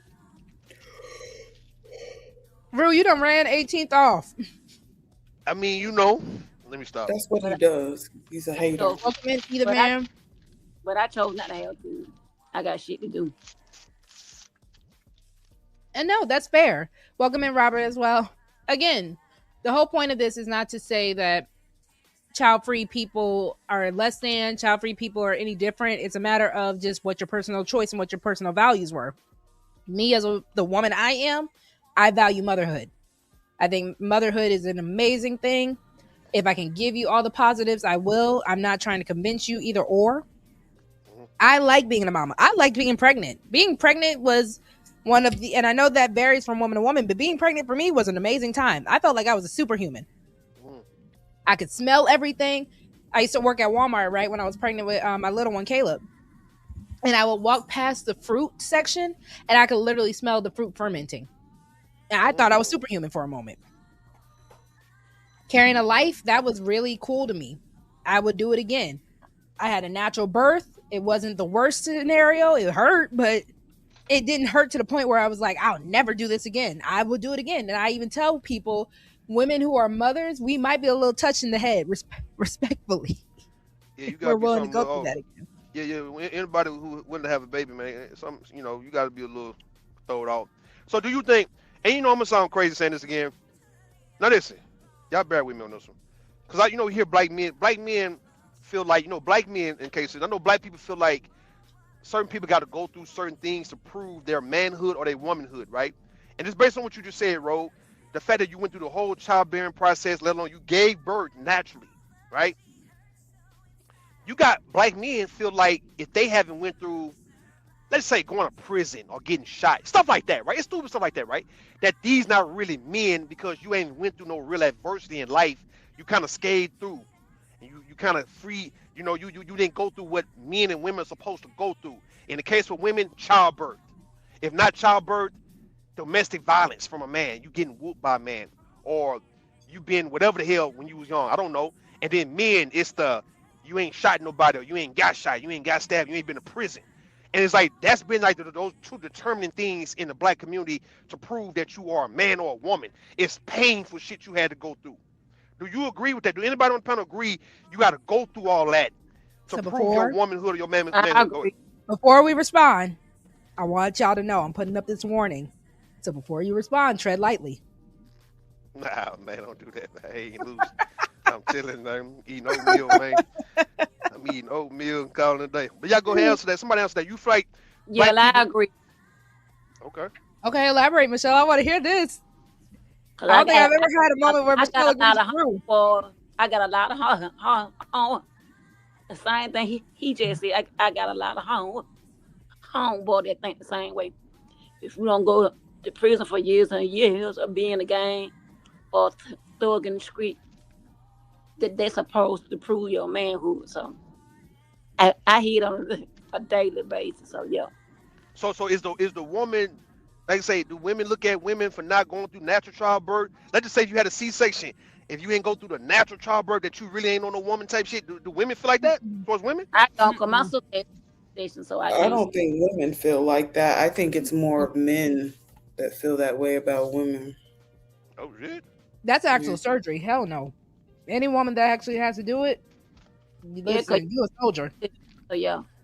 Because women aren't the ones that are saying, well, I don't, me personally, I don't hear a lot of women telling other women that, oh, because you didn't give birth or because you haven't gone through this, you're not a woman. I don't hear women saying that. Go, Taylor. You got it. I hear, these men, on the other hand, attacking womanhood as far as whether or not they give birth or not. I hear that, but I don't hear other women doing that. All right, what about when women roasting each other when they getting dirty and foul and they attack the fertility of the other woman? I said that to Taco earlier. It's really not. That's not really the go-to roasting for women. But what if a woman was always saying it? Yeah. I mean, she's a dirty bitch for one. I was saying that. I never heard a woman roast another woman's womb. I mean, they don't hear many times they'll call women They have. eggs scrambled. You got scrambled eggs. You can't have babies. Is it women Oh, saying that though, or the men? it's been women. Sometimes when women I haven't going at heard it, no. I haven't heard any women say that on here. man, I done heard. I've Hey, heard one. go to beef sector. Um, I've heard Go one, go and I to don't want to say go to no flow names or 3. stir up no old beef. we not Okay, promoting that. Well, I don't think, But most I don't know. common women, especially like I said earlier, who know what women have to go through from the journey of womanhood, from your monthly cycle to childbearing to menopause, most women aren't going to do that. Now, if you're a bitch, that's another story. Yeah, I've never. I've said a lot of things Mhm. to a few bitches, but their womb has not been at the top of my list. That's crazy. And shout out to you, Nah, Robert. Good luck. but I ain't never went that far now. That's dirty. That's on some. I'm ready to burn all bridges. I'm Yeah. ready. Like you must be ready to fight at that point. Yeah, I'm trying to see how y'all ain't never heard. But Y'all I ain't know never heard I said I heard it once in this He'll say space, and it wasn't cool. Mm-mm. scrambled eggs, your womb like rotten. you said, you gotta be low down dirty. you gotta be. You gotta be a low down dirty. Be a A hateful cockroach. bitch. You hate women. Yo, That to me would be a male identified woman. damn. Mm-hmm. Because I know we use that term a lot for certain things. If you are willing to throw a woman's womb under the bus, you're male identified. You're not right in the head. All right, what about then? What about Can't be. when we hear people say, about a certain age, if you haven't had at least one child, something could be weird about you.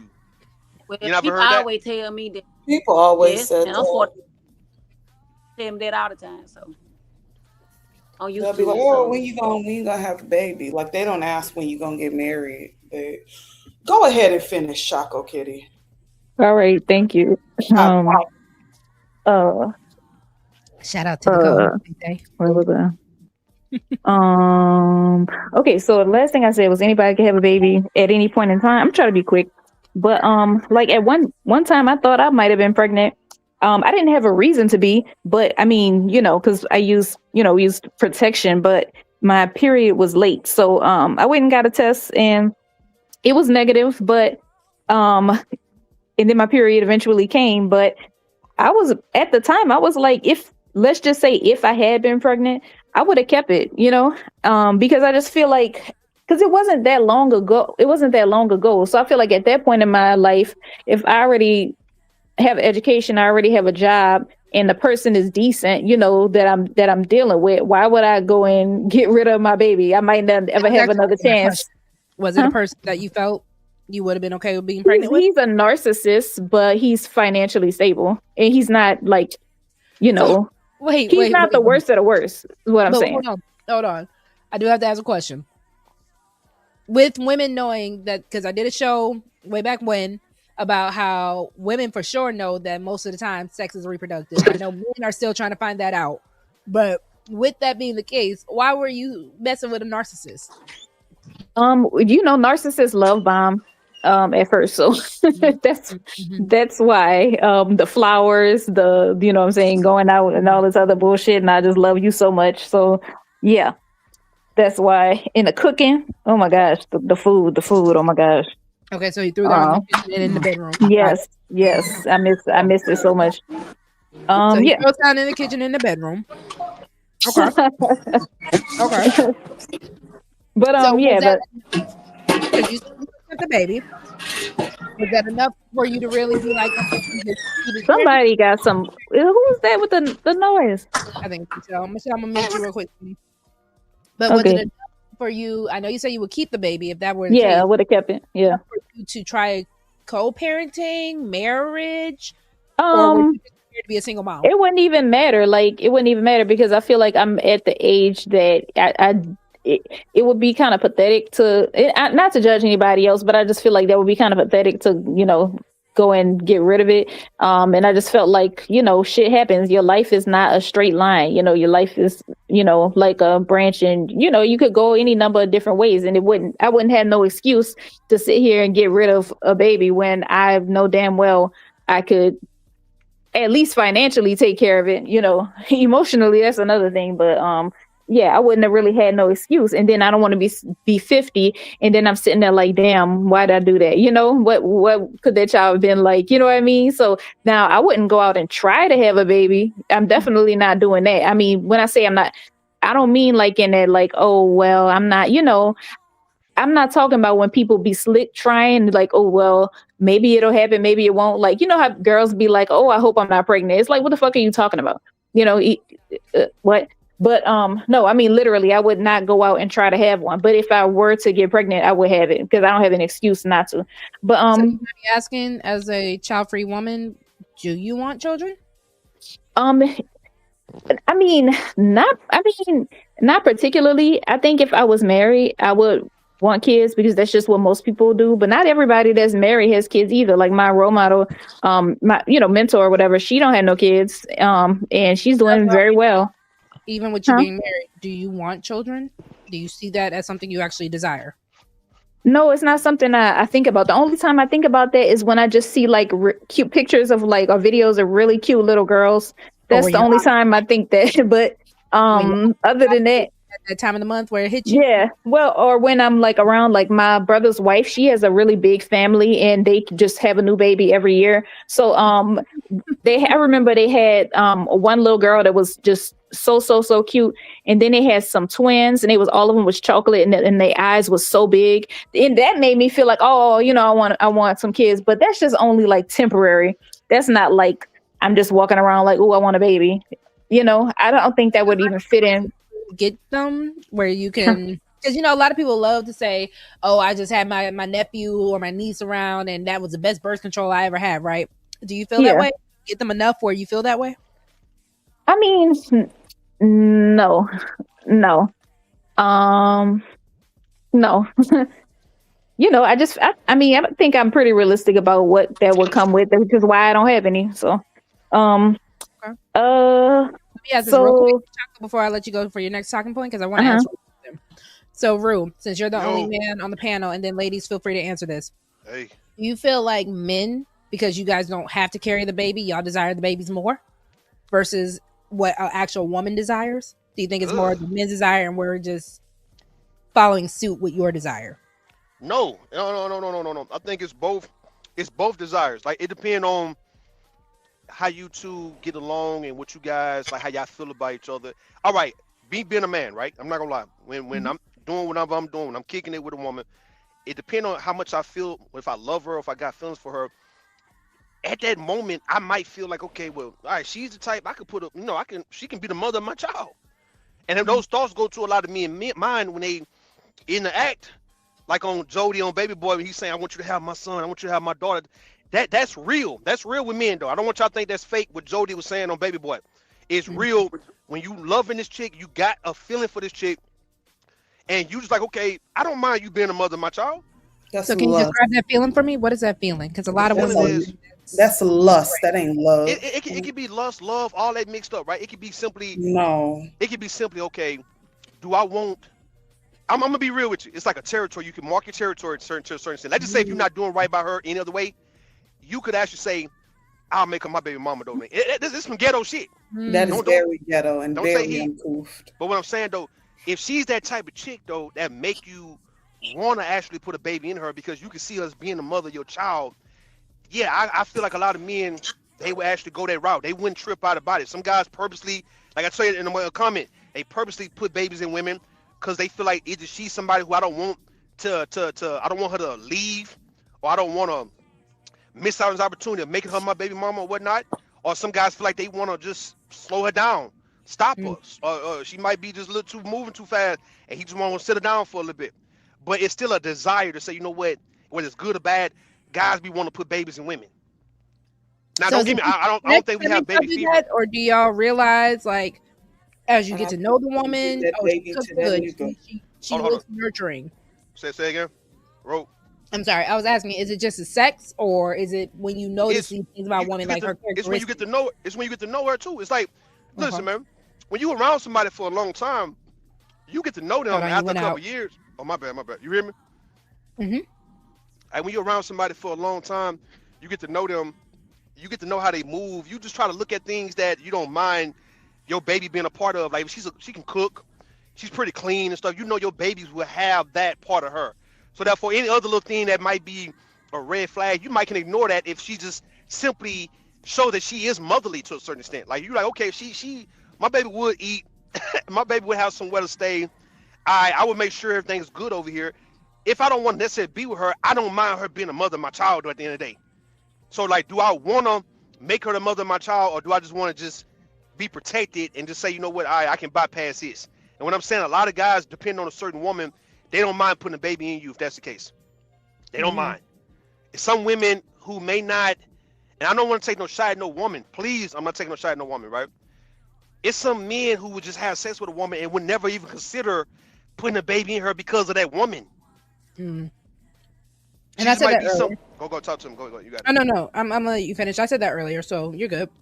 No, that's pretty. You got some people, some women who they might be attractive to have sex with, but to make a baby with this woman, some guys might be like, nah, I can't. I wouldn't dare do that.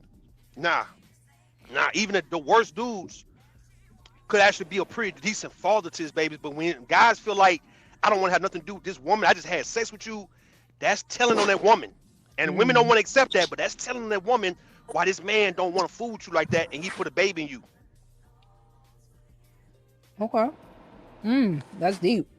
So I'm gonna ask you this, and then I want to pass it to the women. Chaco, the only reason why I want you to go last because I know you have other talking points.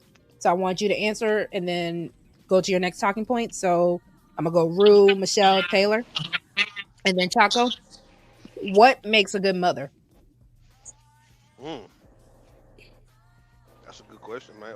I can't answer that. Good question. Think about it. I can't answer because I ain't got. That's I very can't broad. Y'all take your time and think about it. No kids. I don't have no answer to that. You don't have to have kids to answer that. Go based on No, your own I don't. experience I with your think mother, that's broad. I think that's going to vary from person to person. which is why I asked. Yes, I want that. Value. I'm not answering that. Oh, Tay. Yeah, I'm not answering that. Okay, Make a if you good- can give me a That's kinda hard. characteristic, if you had to put a good mother in one word or a characteristic, I mean, how she is with people, like how she is with elderly people, children. It just like who she like. If I look around and see that you are actually this woman that the family pretty much need and they rely on, I can take a shot. I'm like, all right, she's somebody that the whole family refer to. And she might be young, 20, 30 years old, but everybody kind of come to her. They all love her. It's kind of hard for me to believe that you are not this lovable person if everybody in your family kind of fool with you like that, and you would be just a total bad mother. I don't think you would be a bad mother when you've proven to be there for old people in your family, kids.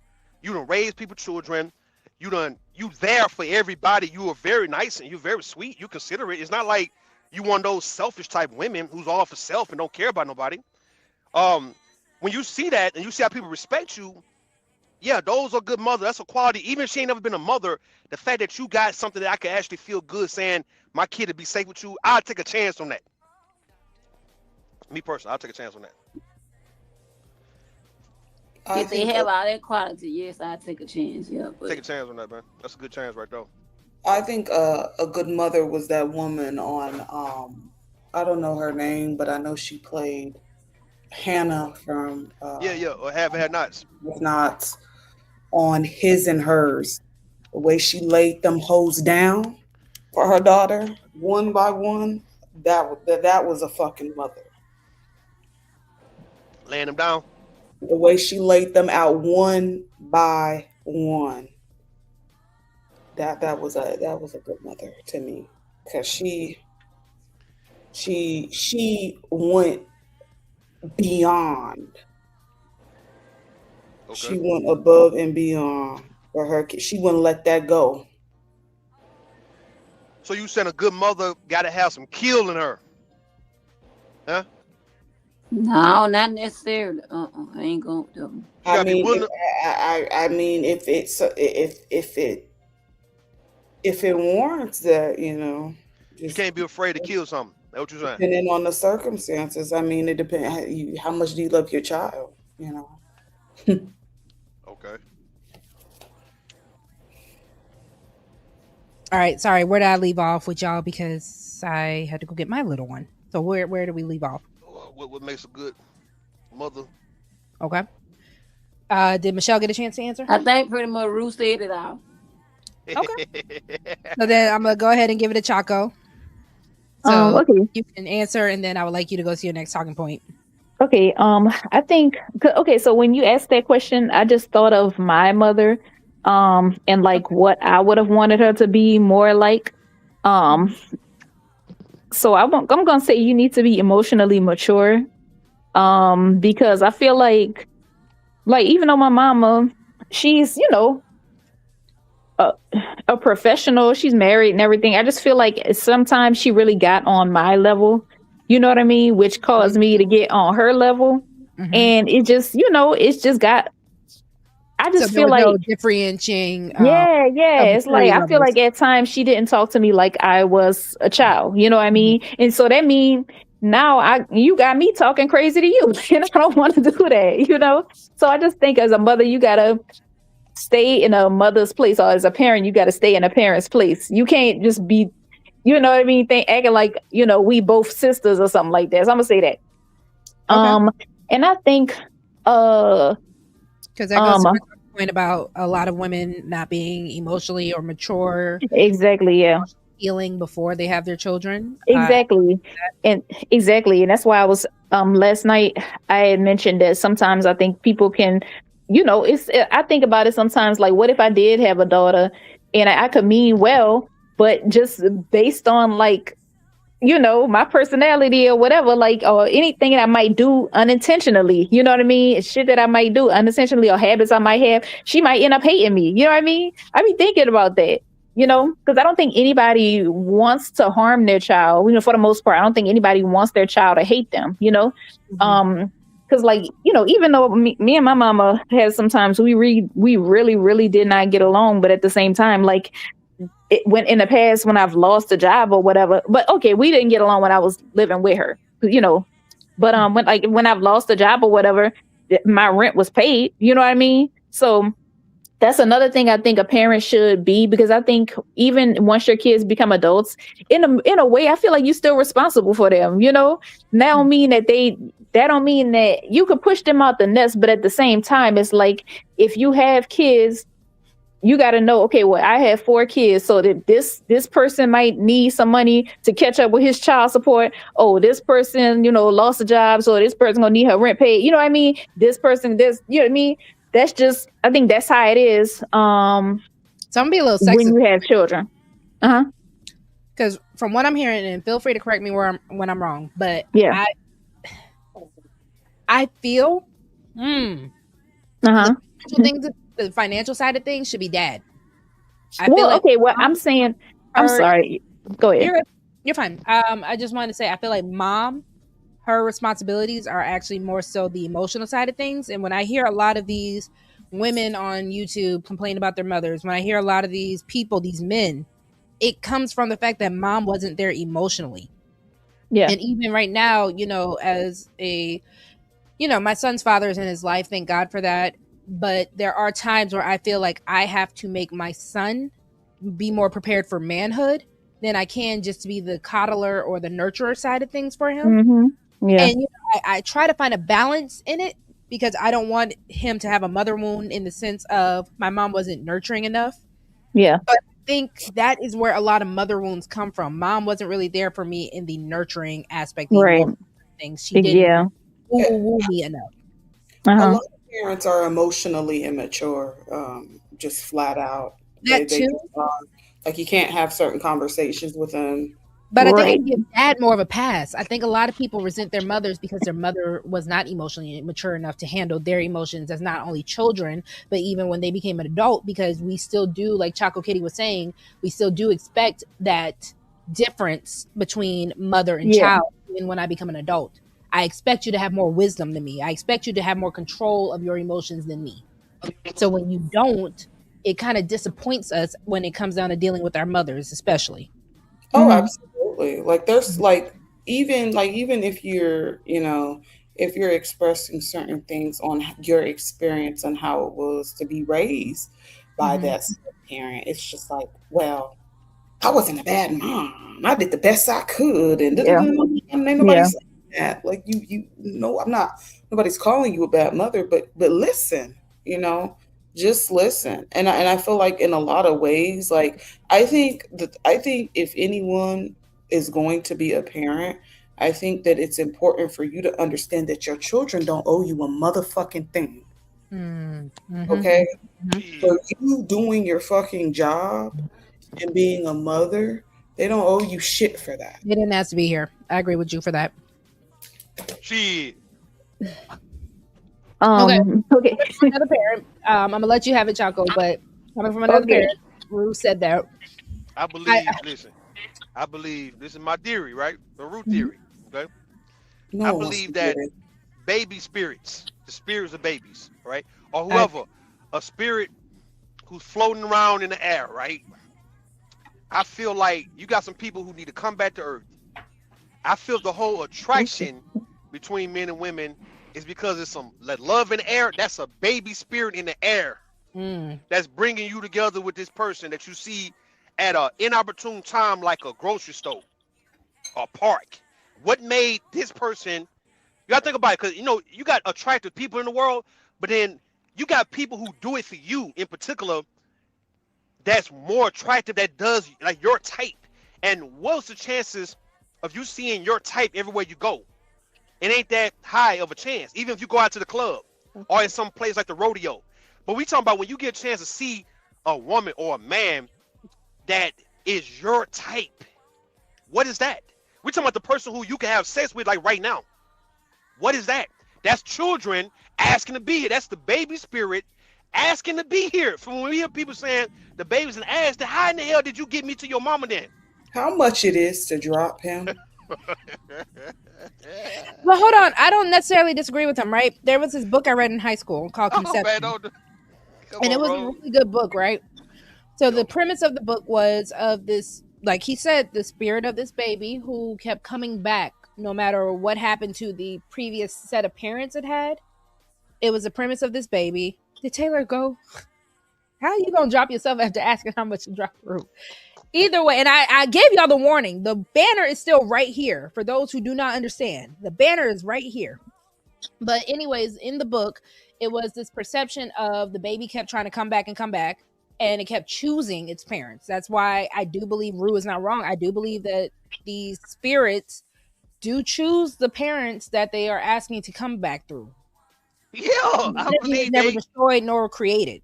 You gotta think about it, man. So I got a son and a daughter, right?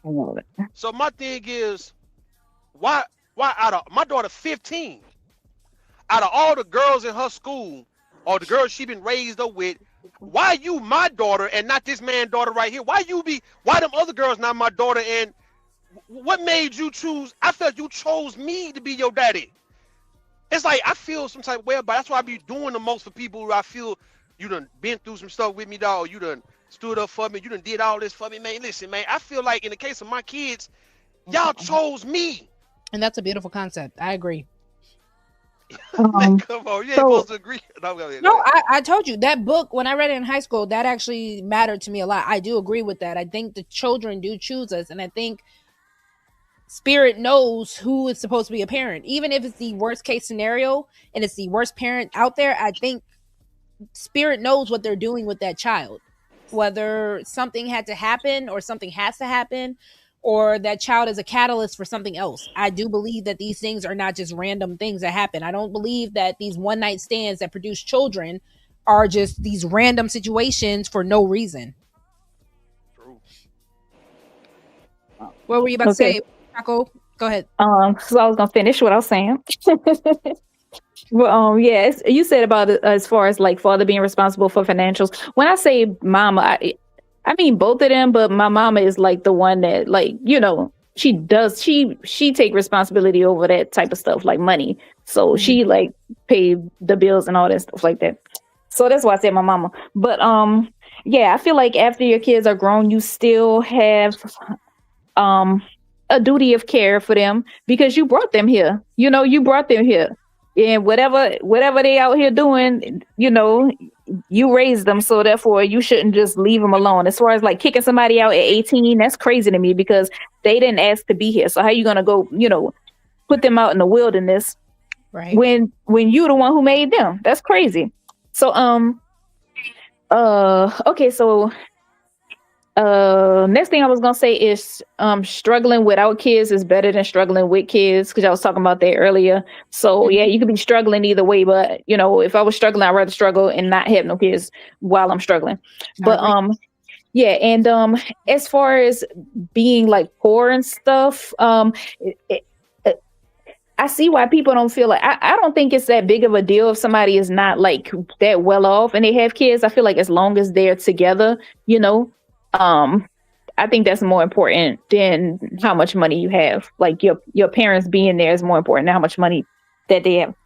So I really don't have that much more to say. So let me, but I feel like in this conversation, as far as like you said, are women rejecting motherhood? I feel like this conversation has different levels. You could look at it like as far as like money, or convenience and stuff like that. That's the lowest level that you could look at it on. Like, but then you could think about emotional readiness. Like, is that something you can handle? Are you able to handle like nurturing a person? Do you have support, and can you make that commitment? That's another level. And then like on a level of society, you think, okay, well, is this a world that I want to bring my child into? Is it going to be like worth it having a child, you know what I mean, in whatever situation is going on? But I think the highest level you could think of it on is like a philosophical level. What I'm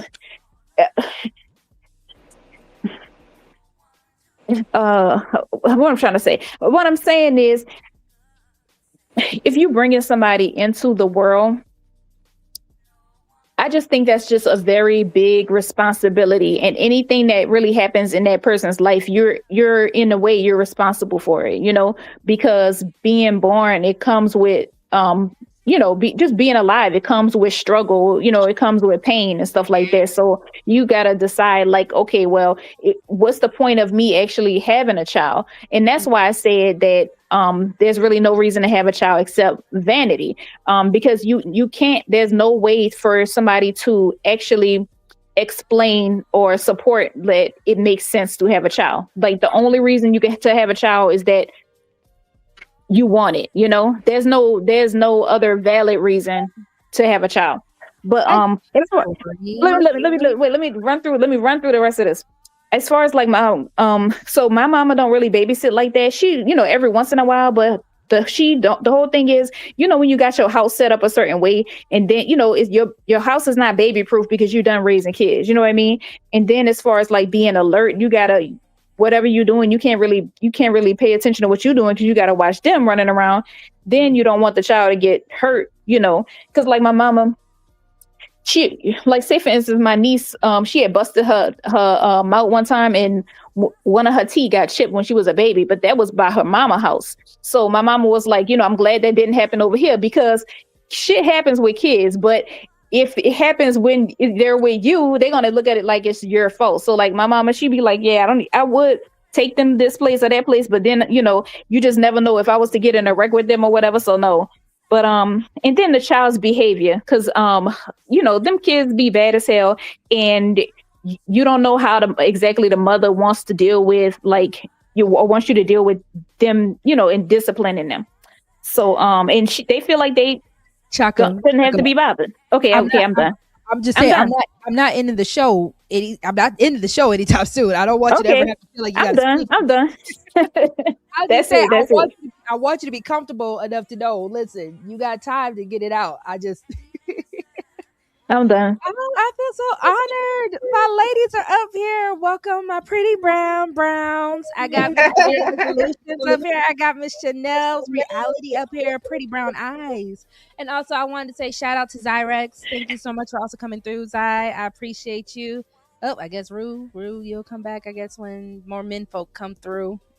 But ladies, welcome. I tried to, I'm going to make sure to tag you all, including Chaco and everyone, in my description when I go back and edit it, because I thought you guys were having an amazing conversation. You all were saying some great things where I kind of pulled some talking points from what everybody was saying at the live earlier. So I want to shout you all out. Like I said, this is a response to the ladies in this space. So I'm honored that you guys. Which live you talking about? LA's Candy Canes. Were you LA? Creative, Choco Kitty. Even when Brownie was bringing up a point in the chat, I definitely just appreciated a lot of the conversation. I do have more talking points, but like I said, I kind of opened up the panel because I know it was going to be a little bit of a hot topic, especially because my biggest issue, just because I know you guys are both coming in, my biggest issue was more so about the fact that I feel like, especially in the internet space of the world, TikTok, YouTube, and all that, motherhood is kind of getting more pushed to the wayside of things. It's kind of something that seems more shameful nowadays. And, it's not to go against anyone who is child free, but even when I was kind of hearing the conversation yesterday, it kind of seemed it was a lot of more over sympathizing with child free women than more so, women. What do you mean by that? Sympathizing with child free women for what? I feel like a lot of women nowadays, because a lot of women are now opting out of motherhood, it is more popular to sympathize and to be in an agreement instead of standing strong and being like, listen, I made my choice of being a mama and it's great over here. Even when it's not the best days, because I don't think it's the best days for everybody. I think child-free women still go through stuff. I think women with children go through stuff. But instead of saying I'm proud of my choice and I'm going to stand by my choice because this is something I value, I see a lot more women kind of opting more to say, well, yeah, I value being child free. And, for the women who actually feel like they had children in the wrong circumstances, I can understand that. But for the women that are like, I'm a mother, hear me roar. I want to hear you roar, I want to hear you say it's cool over here to be a mom. So I made my choice, sis. You made your choice, sis. And we're both happy. Yeah, I see what you're saying. I mean, that's how I feel. That's how I feel. I don't see anything wrong with it. Did you feel offended, Roxy? No, not at all. Like I said, I grabbed talking points because I like how people think. I said earlier, and I kind of tell this to people all the time. In high school, I was on the debate team, right? And when you're on a debate team, the first thing that they kind of teach you is to be able to argue both sides, right? So because the argument was leaning more towards the one side, I was just preparing myself to go ahead and argue the other. But that's the beautiful thing about being able to pick through people's minds and hear. And I know with panels, especially, that's why I was telling Chaco, like, you got time. We definitely have time for you. But, I think when we have these conversations, people don't have enough time to really flesh out their talking points. So I kind of just got what I got from it. And I just kind of wanted to build upon that for myself. And like I said, I'm just more so now arguing on the side of, if you are a mother, that's great, because I see too many people talking about my mother was a narcissist. I hate motherhood. And I'm like, I get it, and that's valid. But where are the mothers that are saying, you know what, it's kind of good over here? I'm not gonna lie to you. Even on my worst day, I wouldn't give up what I built with this baby, with these children, with this man, even if he's here or not. I think sometimes, and listen, I'm not a mother, so I don't know. I can't say for sure. But I do think sometimes, historically, women are not supposed to say anything negative about being a parent. It's supposed to be always this blissful, happy-go-lucky. I love my kids no matter what. I support them and everything they do. When that's a lot of times probably not your reality. But that's the expectation. And if you say something negative about it, or you say something negative about maybe your mom or your grandmother or whatever, then people look at you with a side eye like, what dare you? Or if you say something negative about your experience as a mom, think about it like this. Remember for how many years we didn't know postpartum depression was a real thing. Right. I still don't know what it is exactly. I just happen to know people in my family that experienced it, that it was rough for them, right? I understand it from a therapeutic standpoint, because I had to get a license, if that makes sense. Right. But I've never experienced that. So to me, it's difficult for me to understand how you could carry a baby for almost a year and then somehow you don't feel attached to that baby. You're sad about it, whatever it is, you don't feel connected. But that's a real thing. And so I think it changed people's purview once people got more knowledge about, oh, this is what's really going on. So my point is, I get what you're saying. Hype up motherhood, because it's good over here. I do get that. But I think that for hundreds of years, if you weren't saying that, then people look at you like, well, what's wrong with you? What aren't you doing right? That motherhood isn't great for you. Like that type of thing. And I feel that, and I appreciate that, because even from a therapeutic point of view, I'm guessing, of course, just the chemical imbalance side of things when it comes on to postpartum. Right. And don't get me wrong. And I said that earlier. And like I said, I have some other talking points. Let me say hi to people real quick. Welcome, Keels. Hello, brother. Thank you for coming through. And welcome, Narratives and Dialogue. Coffee, it's always a pleasure to have you. Looking like a black Barbie. I love that. I will be there. I've always been torn. Do y'all remember the Mycene dolls? I know everybody was a Bratz doll girly. There was this doll brand called Mycene. And I always loved them because I thought they were pretty. So she maybe it's a different generational thing. But I'm a millennial. I'm the last year from millennial, but it was a split time. So it was Barbie and Bratz, and then out of nowhere, Mycene came into play. And I always thought they were like the prettiest dolls because they had the attitude of a Brat doll, but they had the look of a Barbie. That was wrong. Go ahead. I'm sorry. But I'll take it, Coffee. I appreciate that. But and then Creative, I know you've been waiting patient, so I appreciate you. Welcome, Simon. Hello. But as far as what you're saying, Chanel, as far as women being able to express it, I'm not against women expressing things, and I said this earlier. It's more so I always feel like it's counterproductive if both arguments are not being expressed, because especially with what people want to consume, that also makes a difference. So as a person who always loved the idea of being a mother, who wanted to be a mother, it was very big to me when I see like these women on Instagram and YouTube and they got 9 kids. I don't know if your girl gonna push out 9 kids. I don't have it in me, but I do want the idea of a big family, right? Especially if it is with the right man. I do want to make sure that as much as I want to focus on my career, I'm the type of woman, I want it all. I want the kids and I want the career. Don't tell me I can't have it all. Can I just say, and this is back to what you were saying before, is that you right now are giving real life Brat doll realism. The whole thing. Yeah. You look like a doll. You look beautiful. Thank you. I appreciate y'all are always lovely. And I'm just so grateful to have just such good energy, such beautiful women around me, because even when you were saying on the panel, on Candy Cane's panel, Chanel, you were like, you are a nurturer at spirit. And with you being with a therapeutic background, a therapist background, even with just how inviting and encouraging you are, you can definitely see that nurturing side. You can definitely see those things where it's like, oh yeah, Chanel will make an amazing mother, and no one's blaming or angry that you didn't choose that, or that wasn't just the possibility that you wanted, that wasn't just the route you wanted to go, right? So no one's mad at that, because you can tell a woman's spirit. Because I asked the ladies earlier, and then Creative, I'm gonna give it to you.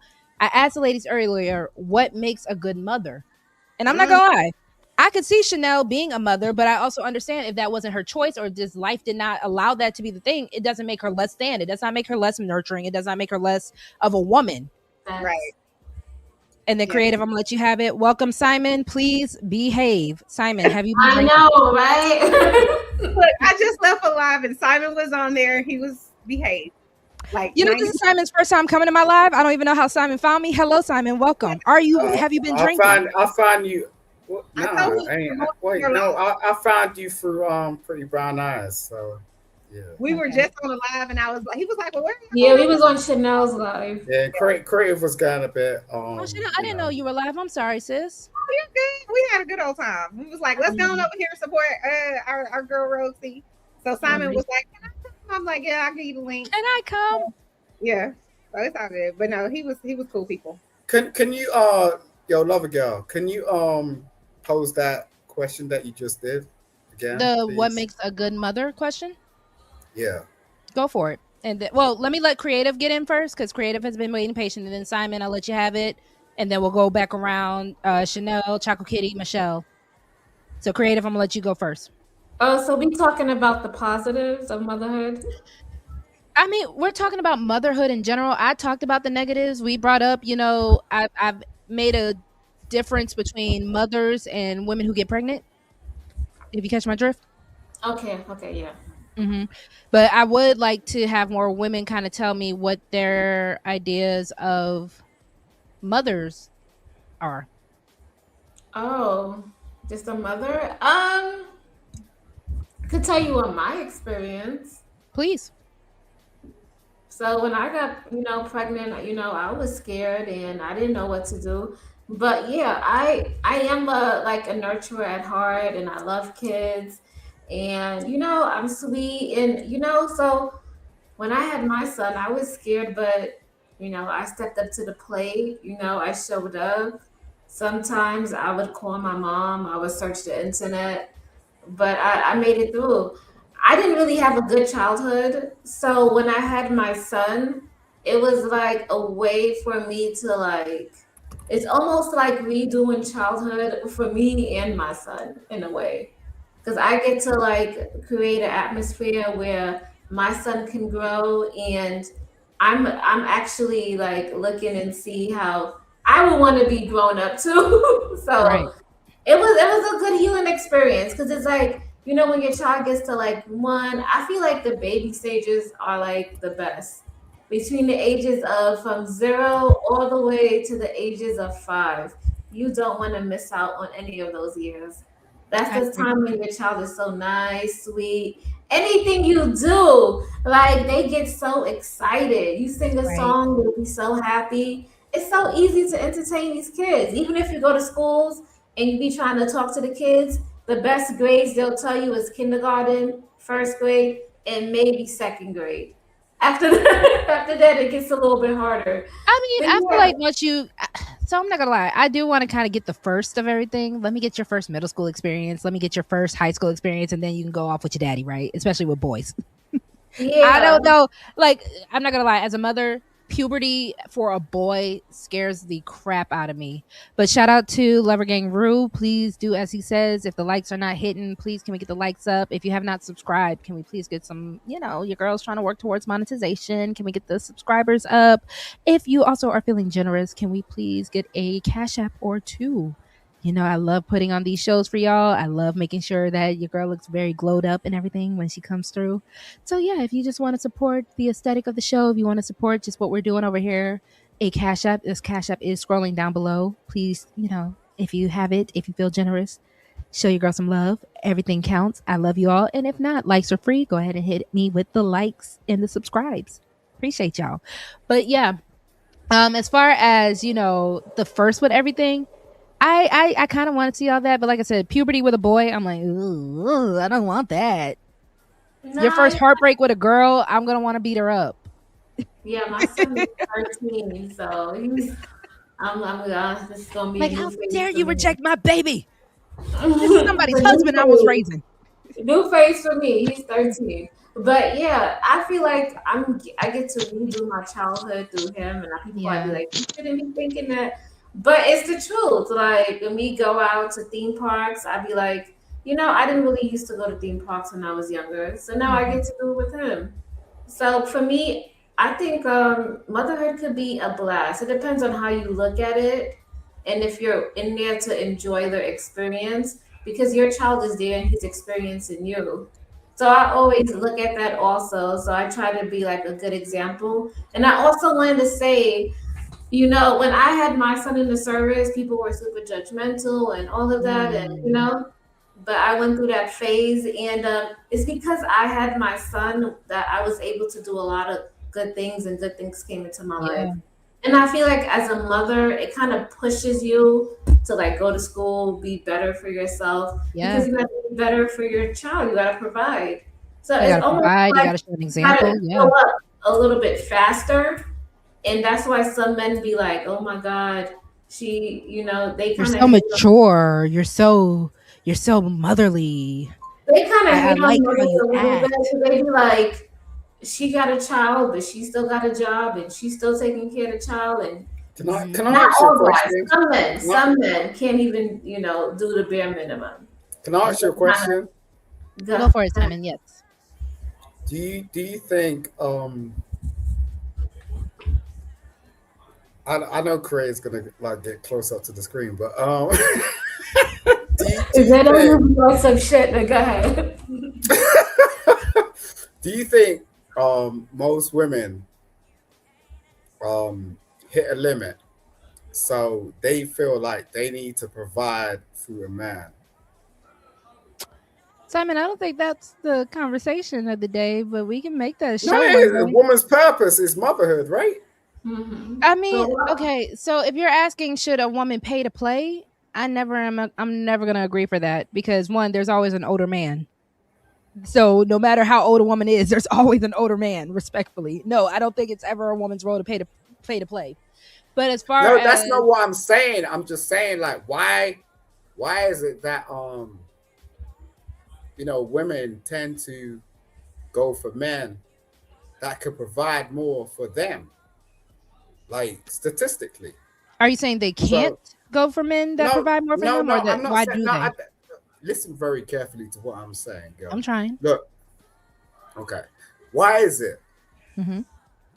that women statistically and traditionally go for men that could do better for them that they could? Because we're having your babies. Yeah, that's how we're wired.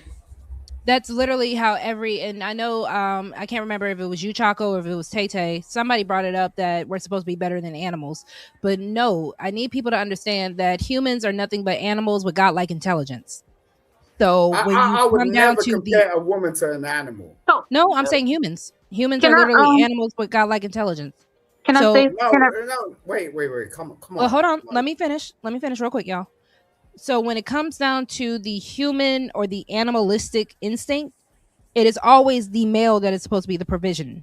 It is always the male that is supposed to be the But provider. why do you compare human beings to animals? Are humans not mammals like other animals? Let me tell you something, girl. Love a girl. Simon, I was gonna say if you're gonna say girl, make sure you say the whole lover girl. Lover girl. Let me. I was in the superstore today, right? Okay. And we was in the aisle, and I was with my daughter in hand, right? Okay. And then like we breezed through all the chips and the whips and like some juice and some stuff, and then we got to the pet stuff. And like my daughter, she's 8 years old. She said, "Daddy, why can't we eat the dog food that they're serving in the aisle?" And I said to her, "You know why? Because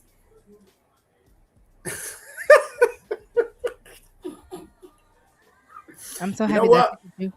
No. I was a butcher and I was a butcher and a farmer. So it's just like the reason why they serve pets food that you will buy in the superstore is because that's into you. It's stuff that they won't feed to human beings. It's human being incomes. You can't consume that shit. You know what I'm saying? So that's But they'll actually not feed it. true. I was actually talking to a very dear friend of mine, someone that I enjoy talking to on a regular basis about if the end of the world were to happen, where do you think humans are going to go to first? If the zombie apocalypse, if we had some Walking Dead type of situation going on, I promise you that cat and dog food going to be the first to go for a lot of people to survive. But I digress. When I say that humans have animalistic tendencies, because again, you have to also remember the evolution of what humans are. Humans are animals with God, like humans are beasts.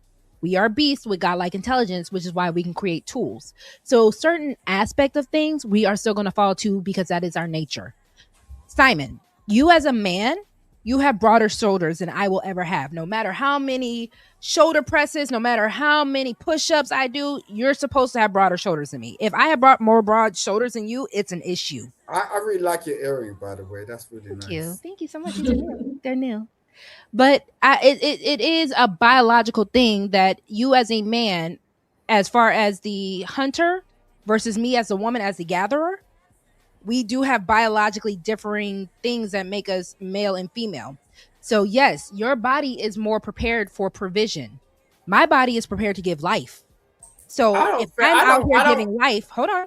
If I'm out here giving life and I'm at my most vulnerable because I'm giving life, who is supposed to provide for me in that new life that I'm All giving. right, okay, all right. I get where you're coming from. Thank you. And you're a very strong black woman. I appreciate you. I am a strong black woman. I like to do my shoulder presses. You're I like very to do interesting.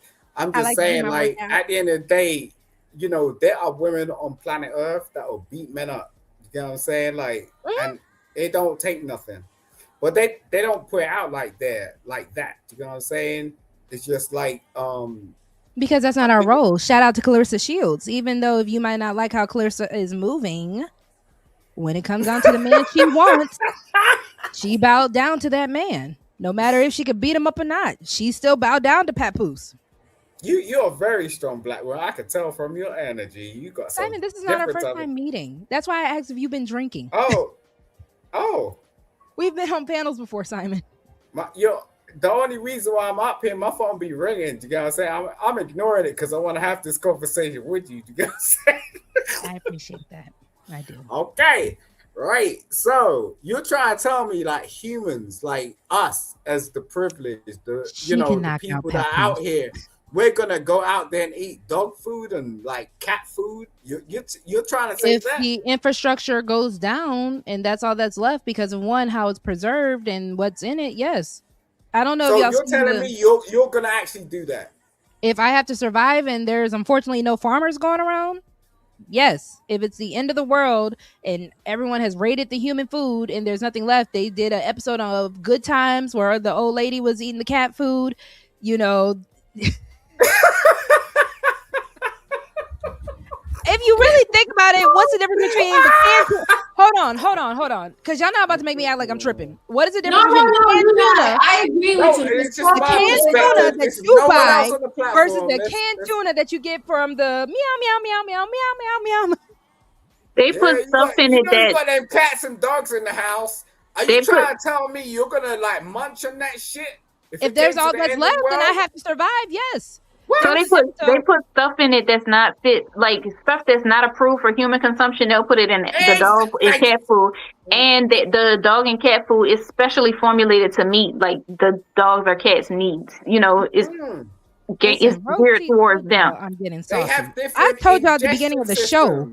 Rogue C finished it wasn't a whole bottle, but Rogue C finished this bottle of wine. I told y'all I was getting saucy for the show because just in case people want to come up and tussle with Rogue C, I had to be prepared. I had to be loose. But no, at the end of the day, if it came down to, because I remember watching, and again, it's TV, right? I remember watching The Walking Dead, right? And I'm just saying, if it comes down to starving and what you're doing, what you have to do, until you can find the best shelter, you can find what you need, what are y'all going to do? I don't know. I mean, we need dog food if that's all there was. Of course, yeah. I'm just saying, you're like, because a lot of the dog food out there is just chicken and rice. If y'all really look at it, some of it is just chicken and rice. You might just poison yourself though. So I mean, hold on. Thank you so much for supporting the show, my sister Chanel. I appreciate you for the Cash App. I appreciate you. Thank you so much, my love. It is always love over here because you didn't have to do it. You grace us with your presence on this panel. Y'all be like Chanel, love your girl, be lover gang. Because let me just tell you straight out. I don't have to eat cat food because Chanel just looked out for your girl. No. I can't cash out. When you get monetized, I'll blast this shit. I appreciate that. So, Simon, that means you got to share me out. You got to get me some more subscribers. I think I need 500 to start the process. I am. I'm all about that. That's what I'm about. I love I was about to say big, but I love my black beautiful women. They saying you would eat the booty. You eat the groceries before you eat dog food. That's crazy. Look, I'm just saying, do not consume that stuff because I was a farmer. I know what goes into that shit, man. Like, listen, to me, it don't seem like it's nothing worse than what they go put in hot dogs. If y'all eating hot dogs at the cookout, and half of y'all eat it. You know, we put a finger up for. I mean, it's derailing the show. I mean, it's derailing the show. All right, look, I'll hop off if you want me to. I'll just go over to my child, play some music. Look, don't do that. Don't have y'all eat it. Don't y'all eat it in Chinese place? Michelle, calm down, bro. Look, come on, I ain't say shit about you. He just asked if y'all be listen, because you from the UK, right? So don't y'all go and get a Chinese? Don't y'all like to go and get that with some chippies and a Chinese? Right? What do you know about the UK? I love your Rogue? it's the truth. Yes. What do you know about the UK, Listen, Roxy was a thespian in high school. She used to be in plays, and we had to learn how to get. I have a good Cockney accent, you know. I know you're well educated. I can tell. You know what I'm saying? I know you're well traveled. You got that thing going on. Even with your earrings and stuff, I was like, "What the fuck is that?" Listen, I kind of feel like beautiful. Stop it. It's beautiful. Yeah, those earrings are crazy. Crazy work. I sent her eyeshadow. It's cute. Yeah. Yeah, it looks nice. You know, we had to because I was like, could yellow go with the dress? Yeah, it looks good. You look good. Yes, I love your outfit. That's crazy. Yeah, beautiful. So cute. Now, Rogue is one of them. Like she got them faces like built for TV. You know what I'm saying?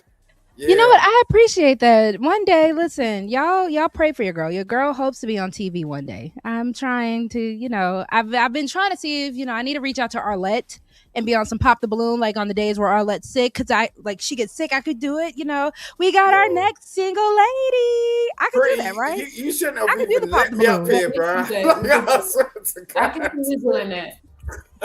So y'all, anybody in the chat, if anyone knows Arlette, let her know this is my audition tape right here, right now. Damn. If she has a sick day and she needs someone to host the Pop the Balloon, your girl is listen. I'm available. Do you think if you found some guy on Pop the Balloon, you would give him an actual try? He wouldn't have so with Pop the Balloon, he couldn't be too clout chasey. And if y'all ever want to do some Pop the Balloon reviews, let me know, because I think that would be fun from time to time. He can't be clout chasey. He actually has to be serious and looking for something. And I think, you know, it has to be real. A lot of people are just doing things just to do things, and you know what, Boxing Scholar, I'm about to get you timed out. Hell no.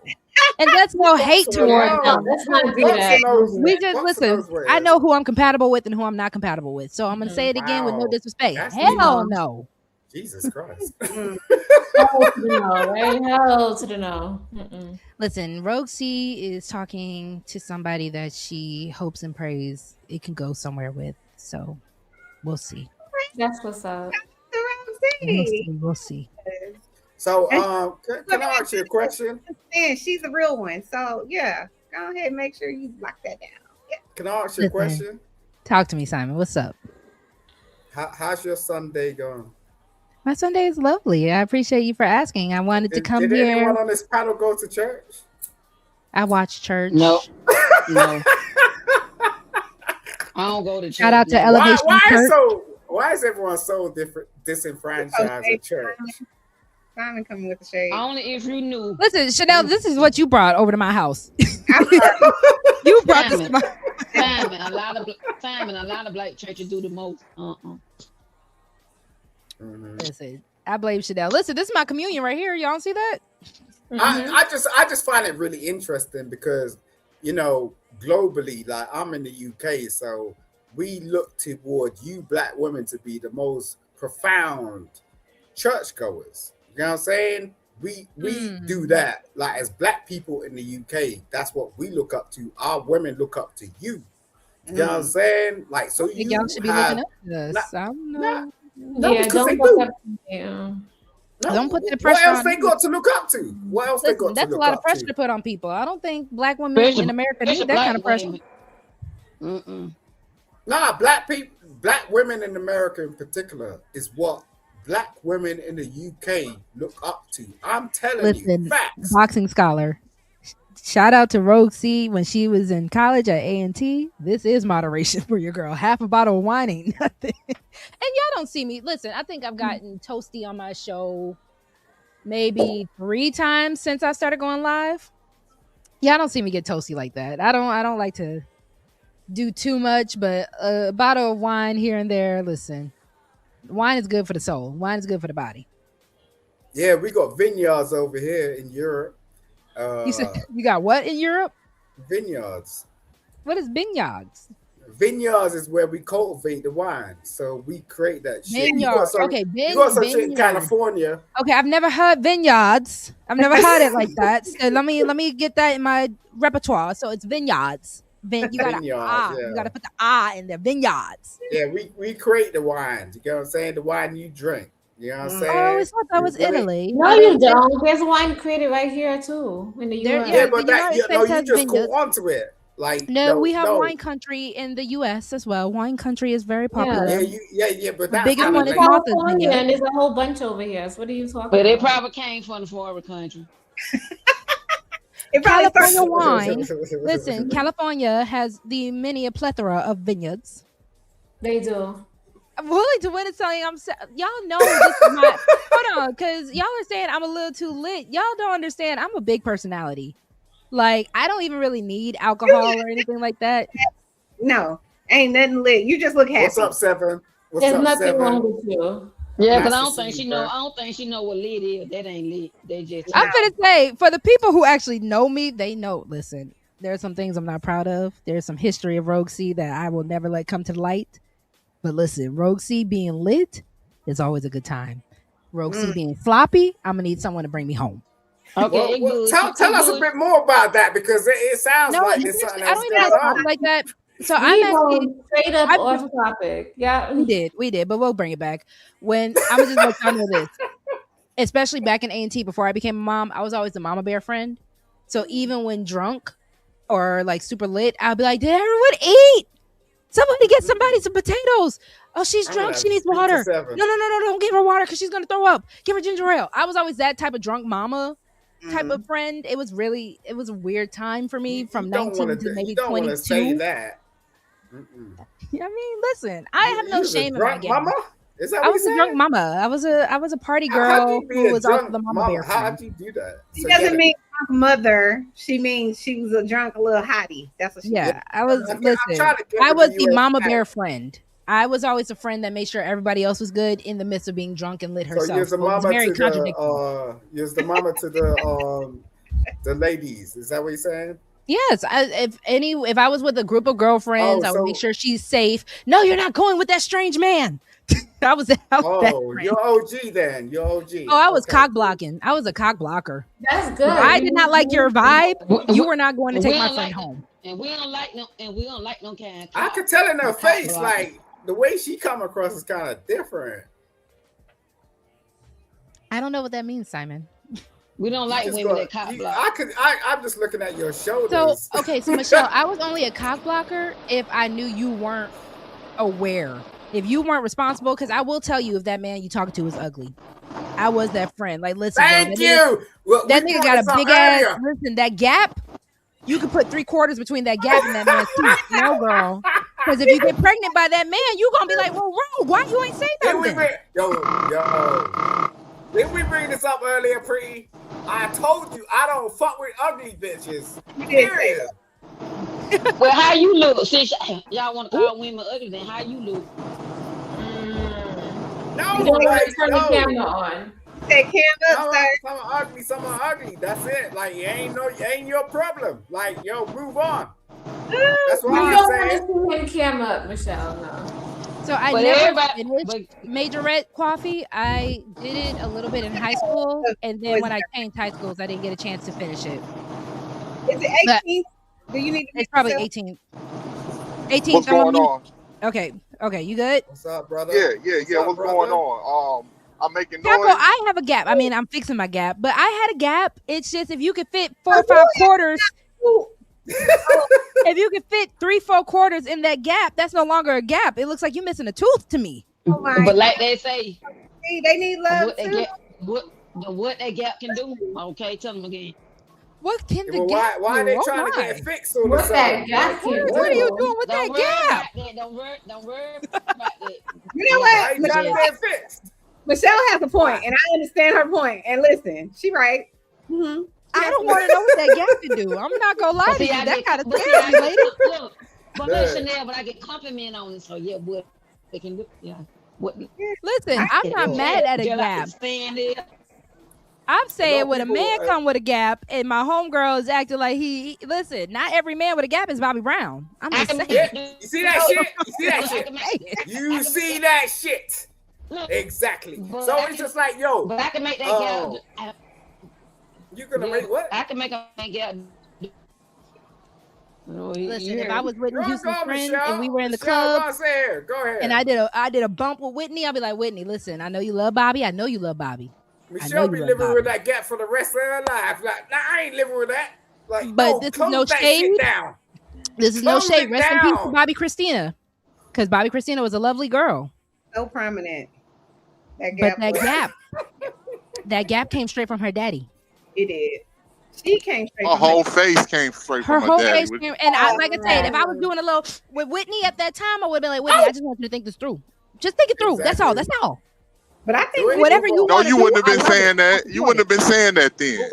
You wouldn't have been saying that then. You know why you wouldn't have been saying that? Because Bobby Brown was the man at that time. Bobby Brown was the mother man. I mean, listen, Whitney could have had Michael. Out of Michael and Bobby, I would have been like, go to Michael. Go to Michael Jackson. What are we doing? I think Whitney was too hood for Michael. Yeah. She was too hood for Michael. Michael was from Gary, Indiana. Don't do that. Yeah, Michael was too hood for Michael. Listen, if Michael was going around talking about how he beat up Tupac, I don't want to hear anybody. That's not a true story. That's not a true story. Them people been lying. That's not a true story. Michael did beat Tupac up. What are you talking about? That's a lie. Stop. You see that? You see that shit on the fucking news on the media? Listen, like, they said Tupac was scared of Michael. They said Pac didn't try Michael. Tupac was scared of him. Shut up. Listen, I don't know why y'all be thinking that Michael was some kind of punk. I'm getting offended. I'm not saying Michael was no punk. Michael was not no punk. Don't do Michael. Don't do Michael D. You Jackson. remember who Tupac was. You need to remember that Michael was raised by Joseph. Listen, all right. Grammar school, bro. Okay, I give you that. And don't do Tupac. Lady, thank you, Michelle. Thank you. Don't do I had this beautiful black-owned brand called Brown. Is it Brown Girl? Brown wine, and it was lovely. Michael didn't beat up Tupac. No, he did. If that happened, we would have known about that story a long time ago. Everybody would have been Michael, listen, Michael's PR team, they only got shitty at the end of his career. Michael had a decent PR team. Don't do too much. Yo, yeah, it was good. 18. And don't do too much. Listen, I know y'all love Tupac. I know. People love Tupac. People love Michael, but bro, you definitely Michael. Okay, sister, you definitely tripping if you think Michael Jackson beat up Tupac. I couldn't even see an event where they would even be in the same room arguing. Shut up, nigga. You don't fit Michael. How is that the case if Michael was in the same room as Biggie? Y'all, I need y'all to remember that these people hung out with each other. So look, Ro. So look, when Mike Tyson met Michael Jackson, you know what he said? Michael Jackson said to him, he said, Mike Tyson was on top of the world at the time. He said he walked up to him and said, I know you from somewhere, don't I? And walked away. That prissy ass, light-skinned ass, Mexican woman looking ass dude, he ain't hanging around it. He would probably look at Tupac like a peasant. So do y'all not remember the fact that Beat It, Michael took the Bloods and the Crips, not scared at all? Not giving a darn about no Bloods and Crips. He wasn't real Bloods and Crips, bro. Are you serious? Hold on. Bro, had you seen them zesty ass niggas dancing? Hold on. I'm gonna say this: the fact that Michael was able to get the Bloods and the Crips in the same room and said, "I want y'all niggas to dance." Michael said, "Y'all niggas." Them was backup dancers. No. I will say Rogue is right. Those was real Crips. Those was real Crips in the video. Man, there wasn't no fucking real Crips. Yo, where's Michael Jackson clip of lies? They made it all up. They don't want to give me credit for anything. Michael told Wesley Snipes. He told Wesley Snipes, I'm gonna need you to come in here on a song where I'm about to say your butt is mine, and I want you to act Butt is no. mine. Yeah, Wesley does not. Right?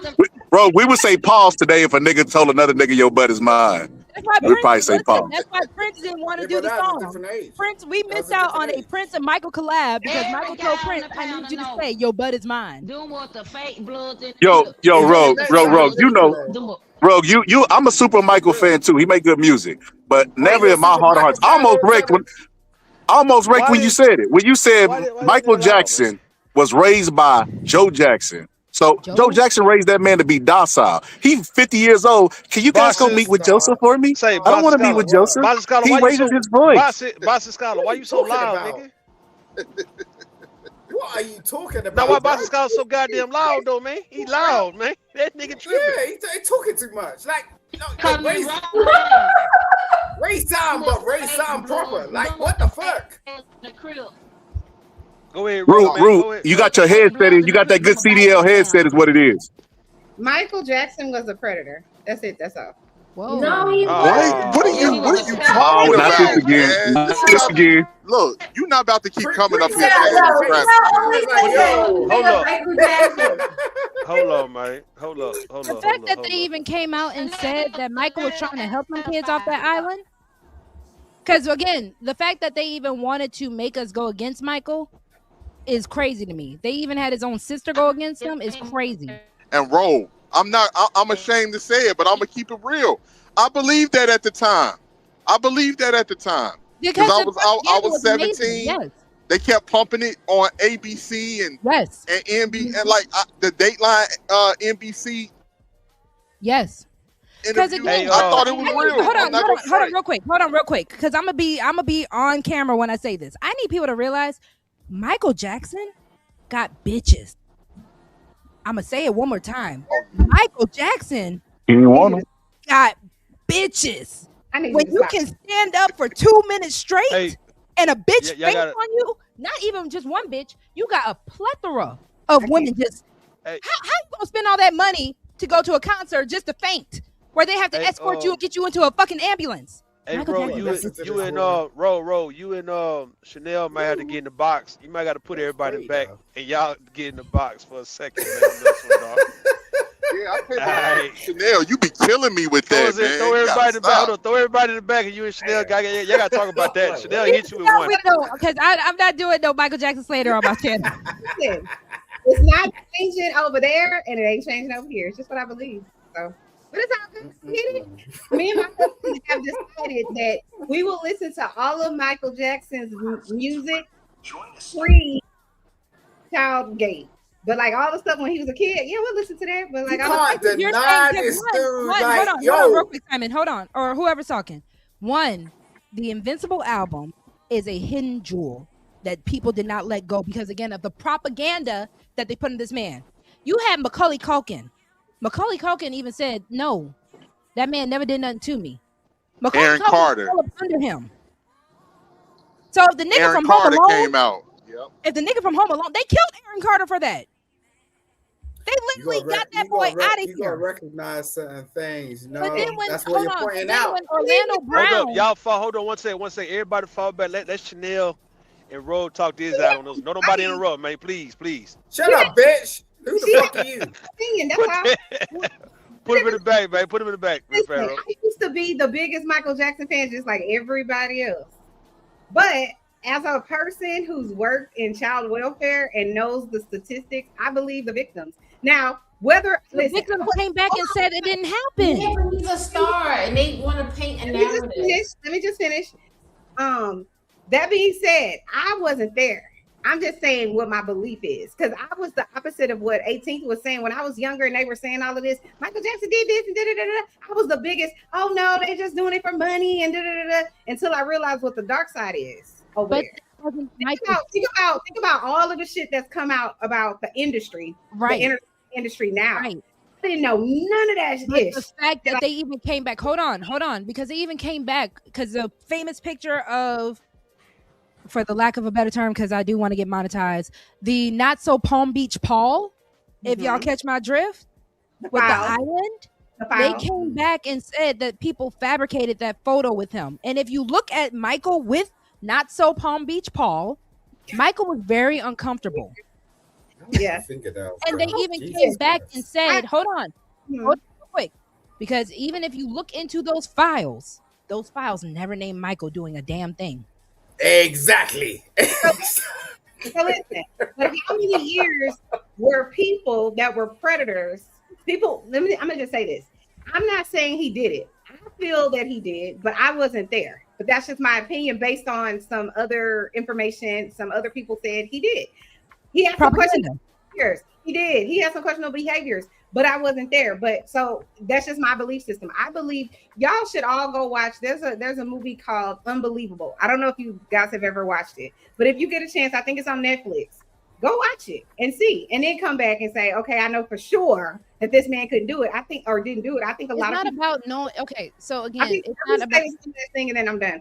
I think a lot of people get caught up in the person that they view as valuable. They love them. They love their acting, their music, their whatever it is that they're into, and they cannot separate it and say just because this person is famous, just because this person is beautiful. I'm not saying you are. I'm saying society sometimes gets caught up in that, and so therefore they can't dismiss it. They can't separate it. But that's it. That's I get you, but the reason why I'm even saying that, even his own sister had to come back and be like, listen, I was in an abusive relationship with a small hat wearing man who beat my ass to make me not only lie on my brother, but lie on my father as well. LaToya Jackson came back and said that. I don't think, as much as we love Janet Jackson, Janet would have been standing right next to her brother. Scream is one of my favorite songs. And the fact that both of them were going through what they were going through at the same time, it's not idol worship, because I don't see Michael as an idol. I don't see Janet as an idol. But this family was targeted. You can't be black from Gary, Indiana, on top of the fucking world the way that these two people were. Janet and Michael were on top of everything. Charts, people, like there was no one bigger than Michael Jackson, to the point where even as a Christian myself, I have to even ask, is Jesus bigger than Michael Jackson? Girl, stop it. Wait. So, I mean, why do you ladies then look up to Beyonce? I don't look up to her. I don't look up to none of these people. They're all just people to me. Yeah, which is why I can't say, because now you ladies be like, oh, put Simon in the back. Put Simon in the back, man. What's wrong with you, bro? Let's put him in the back for a second. I ain't talking to you. Stop. Simon, I ain't talking to you. Simon, chill out. Can I just say this one thing to what you were saying about, the sister coming and saying X, Y, and Z? So Nicki Minaj, still to this day, stands next to her brother. Now, I'm not saying he's equal to Michael in any capacity, but I'm saying she stands next to her brother, even though he's been convicted. Same thing with her husband. She still married that man. And she's like, well, that happened when he was a kid, and and they lied about it and whatever else. So I'm just saying, people can stand by their family members. But that's the whole point. Even if we take the celebrity out of it. But that's the whole point. That's the whole point. LaToya Jackson lied and even came back and said, I lied on my brother.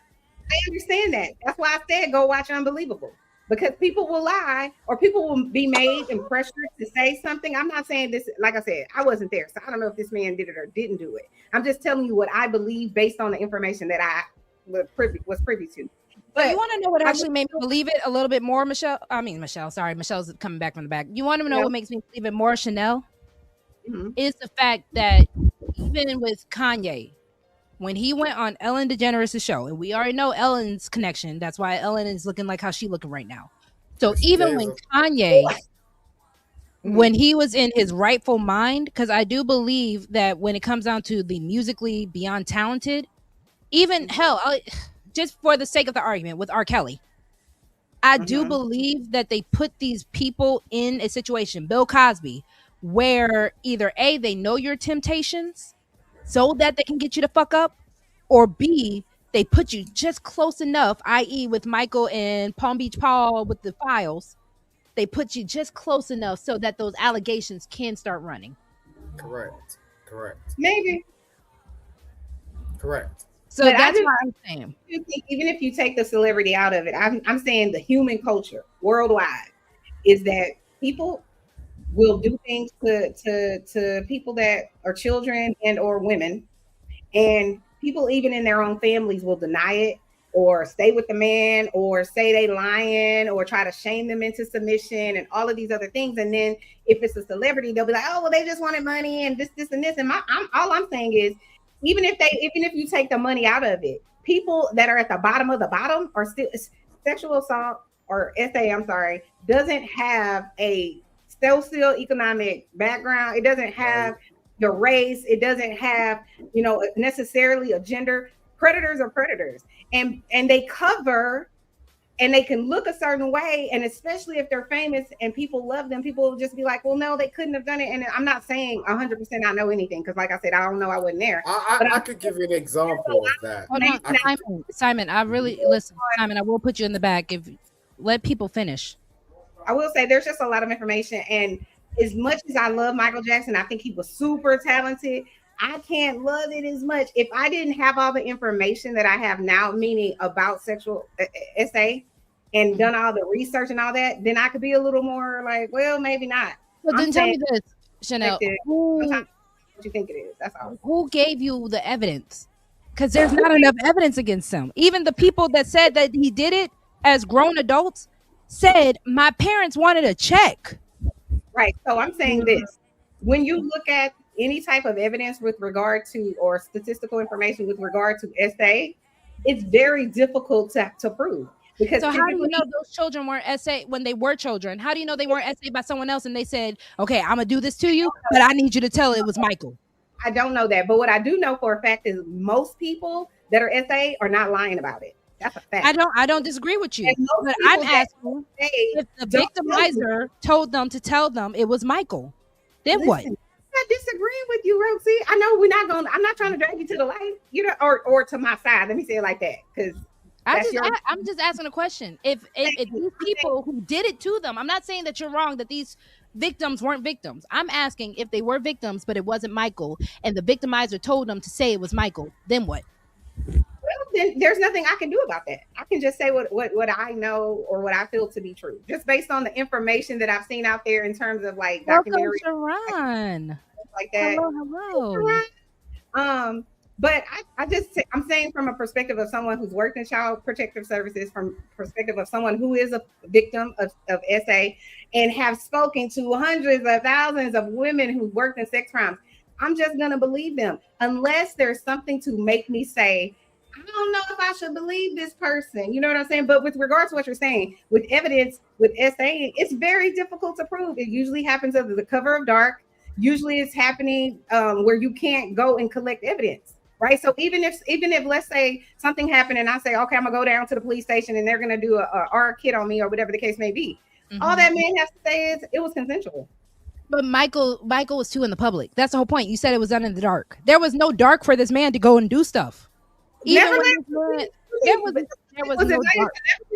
This man literally had cameras up his face every waking moment. Okay. Unlike an R. Kelly, unlike a Bill Cosby, this man was so internationally known where this man couldn't even have a moment of rest. So he just said, fuck it, I'm going to go ahead and open my house to the people. Y'all come on into Neverland and come and see what I do, since y'all so curious. Wait a minute, but what would you do? I mean, again, and that's the whole point. The same way I can't, as much as I feel what I feel towards R. Kelly, I have to blame the parents. Because eventually, why are you? Yes, I blame R. Kelly. Don't get it twisted. I'm glad you said those that. Parents I said the parents sold their daughter. Are you serious? For mine. Yeah.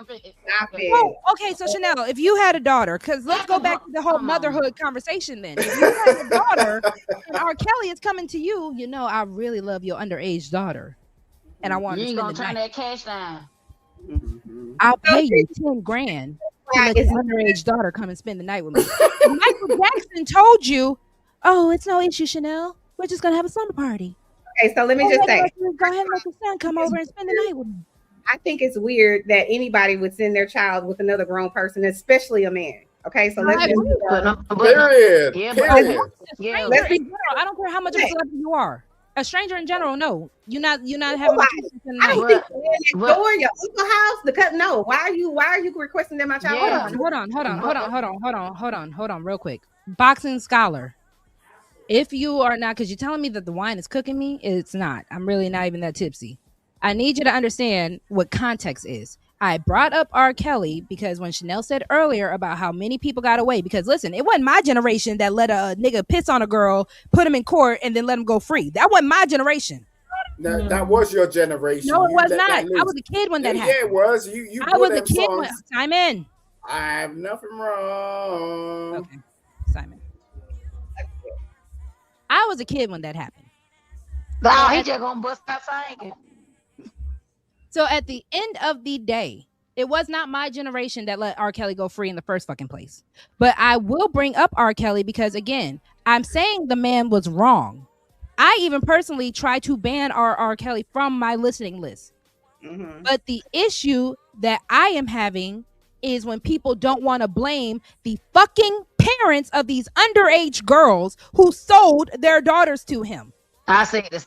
Y'all really don't understand. I said the same thing. People do that kind of shit when it comes down to celebrities because that is idol worship. If you want to be real with it, we gotta stop. Let me tell you why. Chanel, you do gotta blame the parent. If the child 13 or 14, who taking them over to the parent? Come on now. Okay, so here's my thing. I'm never gonna blame anybody other than the perpetrator for perpetrating. Period. I'm not. So if the parents aren't if the parents are not the people who violated the child, they did violate. That's the whole point. Yeah, because they allowed it to happen. I'm always gonna blame the perpetrator. I can't blame the parents are the perpetrators too. No, you're trying to say there's only one perpetrator in the sense of an R. Kelly situation, in the sense of Michael Jackson. There was more than one perpetrator. Let me say this, Lucy. Okay, I'm only saying this. I'm never going to change my mind about if I'm blaming the perpetrator, because what happens with victims of SA, people love to say they want to find 5,000 reasons why we're not going to blame the perpetrator. Like, oh, it was the parents, it was the money, it was the this, it was the that. Why did they leave them here? And why did they do that? That's besides the point. I'm not saying that there aren't parents. Like I said, I worked in child protective services, right? So I had tons of cases of people selling their kids for drugs and whatever else. I'm not disputing that. I'm saying in our society, we love to jump to blame somebody else. Like, why is that even a conversation? I didn't do that. I said blame R. Kelly. R. Kelly is not the only one to blame, though. I'm not saying you personally. I'm saying, why do we change the subject and say, oh, well, it was these other people, instead of saying it was the perpetrator. This is the man that did it. That's who's responsible. Hold on. The parents had something to do with it because they took or they let this man come over to their house or whatever. I'm not saying they made good decisions, but I'm saying to you, just because you make a bad decision, that doesn't mean that you're the perpetrator. You're not at fault because somebody else took advantage of your child. You're not. What? If I take my child and I give him to Chris Brown and say, do whatever you want to do, Chris Brown, to my son, I'm not at fault? That's what you think? You think they were like, take my child and go do whatever you want? Yes, because they've even admitted it. The children, the women who have been victimized by R. Kelly even admitted that. Okay. If I'm a 13-year-old sneaking out to go see R. Kelly, that's one thing. If my parents are taking me to go see R. Kelly points to me and says, bring your child here, and my parents say, go ahead, R. Kelly. Well, then that's a different story, Rosie. I'm not talking what happened. That's what happened, yeah. Hold on, wait, pause. Are y'all saying in every single situation with R. Kelly, there was a parent there that R. Kelly said, bring me your child, and they did it? A good majority of them, yes. A good majority of them came out. Yes, they did say that. Okay, so let's say what you guys are saying is true. I don't know. It is true. It is. They said the parents said they took them. What I'm saying to you is I wasn't there. Just like I said about the Michael Jackson. Have the proof versus you saying that you can blame Michael when the actual victims came out and said, I wasn't a victim. That's why I said, go watch Unbelievable. How many victims do you think recant their story? Millions. They will go and they will say, X did this to me. And then mama's at home. No, he didn't. So that he can go on about his business. And let's be clear, even if they had proof, do you know how long I worked for Child Protective Services and they never brought charges against the perpetrator that essayed their child? Meaning the system, the law enforcement, never brought, because they don't believe them. So this is what I have with people who are in Child Protection Services. A lot of times you're never going to get... of the victimizers get locked up. Even when you want to bring up Nicki Minaj, Kenneth Petty got locked up. I'm saying even if you want to bring up her brother got locked up. But the issue is y'all don't want to blame the full circle. That is why these files, hold on. That is why these files that are going around, because all they need is a scapegoat. Michael was a scapegoat. Kanye is a scapegoat. All you need is a scapegoat to get your attention on this one person. So now when the fucking president of the United States, who has been multiple times saying he's going to grab a woman by her P word, the president of the United States who is being charged or being accused of R-wording a 13-year-old, but because y'all want to focus on Michael Jackson, y'all want to ignore what the president's doing. So he gets to go away scot-free because the scapegoat did what he was supposed to do. Meanwhile, all these other people going and going and going and going and going and going, and nothing's getting solved. Do you think that a lot of people, whenever they hear a celebrity has been accused of essaying somebody, whatever the case may be, do you think the majority of the people that have something to say would like to talk about everything else other than the actual perpetrator? They have no issue doing so. Even if people don't believe them, they have no issue coming out and saying it. Keke Palmer been saying what Trey Songz did to her. Niggas just didn't want to hear it because they love Trey Songz. And that's my whole point. But again, if people are honestly, because recanting a statement to something else because this is who they love. This is my person. And in reality, because they can't let go of the celebrity, then they would rather just say, nope, he didn't do it. I'm not saying Michael Jackson did it. I wasn't there, but I'm telling you what I believe. But you believe that he did it. That is saying that he did it. The victims, and it's not ever gonna change. But there are no victims. That's the whole point. Proof. You can't say there's no victims simply because the person didn't get convicted. That doesn't mean anything. The person that victimized me, there is proof. They didn't get convicted. Palmer has proof of what Trey Songz did to her. It doesn't even matter. The women have proof of what R. Kelly did to them. Say that again. The women have proof of what R. Kelly did to them. The women have proof of what James Brown did to them. Mm-hmm. When you have all these Rihanna gave us proof of what Chris Brown did to her. Millions of women that don't have proof. Are they all lying? Do we not believe them? And get what? And get what? Me wrong. And people still like Chris Brown, and I showed them. Regardless. Exactly. Even with Bill Cosby, these women could have no proof 40 years later, but guess what they did? If you don't have proof, it didn't happen. I'm not saying that. But if their proof is fired, proof. But hold on. The point I'm making is they had enough to convict him. Michael was not convicted because there was not enough proof or enough. There was nothing enough to convict Michael.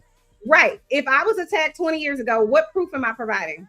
So again, these women who were attacked 40 years ago, what proof did they provide? But they still locked the nigga up. They locked an 80-year-old man up. Where's the proof that I can provide? They locked Bill Cosby up. Thank you. What proof did they have for locking Bill Cosby up? I'm asking you because you keep saying these women didn't provide proof. They didn't provide proof. I'm asking you what. We're not talking about these one isolated situation. I'm saying this happens to millions of women across the world and some men, right? Yes. What proof are they going to provide 20 years later? What about these women be providing? Hold on, because I'm gonna give you one. Mm-hmm. What about the proof that white lady gives for Emmett Till? Because we're not going to try to sit here and be like every woman telling the truth either. I can't. So what proof did that woman give for Emmett Till? I know to be factual, Rosie, is this. Most people who get essay do not lie about it. Most of them don't even. I'm not disagreeing with you. No, but it's not the person that they're usually blaming. Even Carol, what's her name? It's Carol something that got Emmett Till lynched. I believe she got essayed. Do we believe it was Emmett? No. It could have been that bum ass husband of hers, that redneck ass husband that did it. And again, we gonna blame the little Negro boy. But what I'm saying to you is, I'm not talking about blaming someone. I'm simply saying that if you're gonna say, well, they don't have proof, I'm saying sexual assault essay usually doesn't have any proof. That's what I'm saying to you. It usually doesn't because it usually happens under the cover of dark, and there's usually only two people there. So what is the person going to ever be able to provide? It's going to be with the Michael Jackson situation. There was not two people. Michael, it was never that Michael singly. Hold on. Go ahead. Hold on. Carol Bryant, thank you, Coffee. It was never a single situation with Michael either. Because remember, the quote unquote victims, apparently Michael did it to the brother too at the same time. That's why, again, they were able to say, no, this is shady. There was no proof in that. It's not about the R word kits or all that. It's about what you can give. It wasn't just a public decision because Michael is so beloved. Because Michael wouldn't have to go to trial if that was the case. They had to have enough evidence to try to bring the conversation to the forefront, and they couldn't. Right. So versus R. Kelly literally had a videotape of him peeing on a girl. So yes, there's proof. So I'm asking in general, do you think that most victims have proof? Yes. Really? Yes. So then why is it that these people are never almost never convicted? Tell me why. If they got all this proof, either. Why are they not convicted? Because they don't come and say something. I just told you why. You have a whole system where children come into the system because of SA. And no, they don't even get charged. It's not even a charge. How many of these children are actually reporting it? And so I'm trying to tell you, I'm asking you, how many of these children are reporting it? Because children don't know to report that. They're getting removed. Children don't know to report that though. A judge has to write an order. So that means there was proof. So what? No, it doesn't mean that. What it means. It does not. I'm telling you what it means. What it means is, hold on. So if that's not what it means. That's not what it means. Hold on. If it's not enough proof of SA, there's enough proof of neglect to remove the child. That's not what it means. What it means is the information that the people have, the investigators, the program director, and whomever else, they're saying that we think if we leave this child in this situation, that there's a high likelihood that danger or something dangerous could happen to them. You based off of what? That's what. No, that doesn't. That was the question. Based off of what? At that time, they don't have proof. At that time, they have an allegation. They have an allegation. They don't have proof. Hold on. A random person. I'm asking you a question. Hold on. Let me ask a question because I have a child.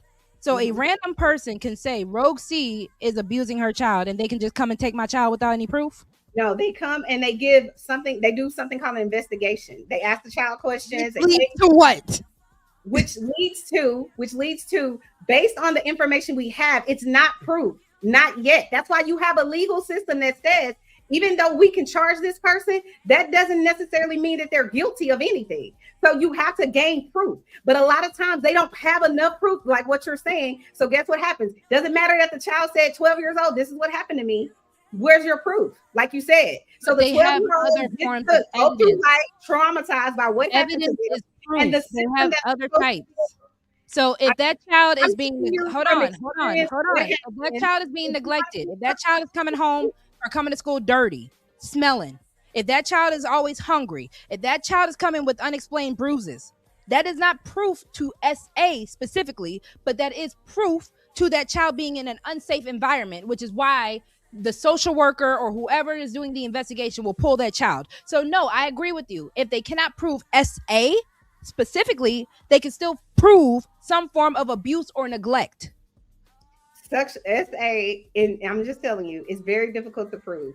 It's your words against my words. I just said that. I'm not disagreeing with you. What I'm saying to you, when you continue to say, yes, there's proof, yes, there's proof, I'm saying to you, if there was, and then we had a legal system that would hold up the law to support the quote unquote proof, then we wouldn't have all of these men, the people that are the perpetrators, let me say it like that.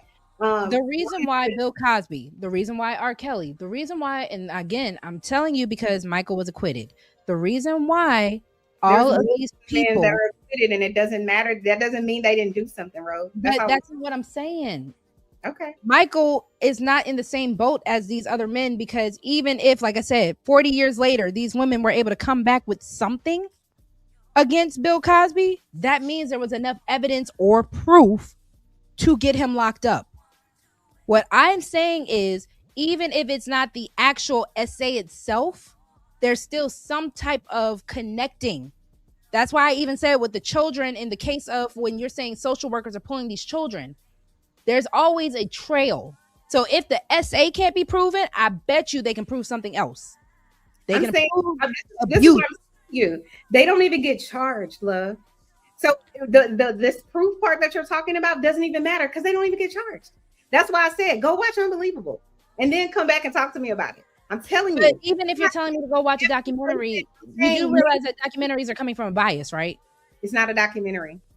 But so it is. How is it factual? It is based on a true story. So I would love for you to watch it and then come back. But I'm not here to change your mind. Listen, we can review it. I would love. Listen, you have my email. I would love to review it with you. I'm not ever going to go against you in that sense. like I said, for anybody ever watching, me and Chanel, listen, this is my sister. I love her. That's all. Listen. Yeah. I love Chanel. I love when Chanel comes. It gets me spicy. Listen, I love Chanel. I'm just saying, if you want to do a review together, we can do that. That's not an issue at all. I got your email. You got my email. We can most definitely. I have Netflix. I'll find a way. I'll make a Patreon if I need to. If we need we don't have to do it, and we can split whatever the Patreon pays. If y'all are interested in doing this, we can do it. There are ways to get around this.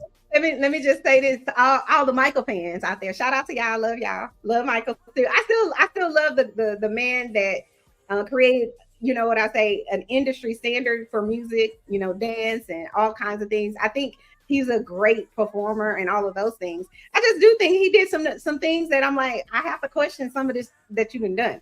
Whenever I was back in the day, I was like this, just like y'all, just like, no, he didn't do that. But I can't ignore some other things. But anyway, shout out to y'all. Y'all keep listening to the music. Chanel just not. That's all. I'm different in that way. Hey, Husky Muscular, are you there? Did you leave? I don't know if he left or not. But I'm sure gonna listen to the music. Yes, you are. I think people were just letting us have our moment. You're ready for work tomorrow, but thanks for having me, Rogue. Thank you, my love.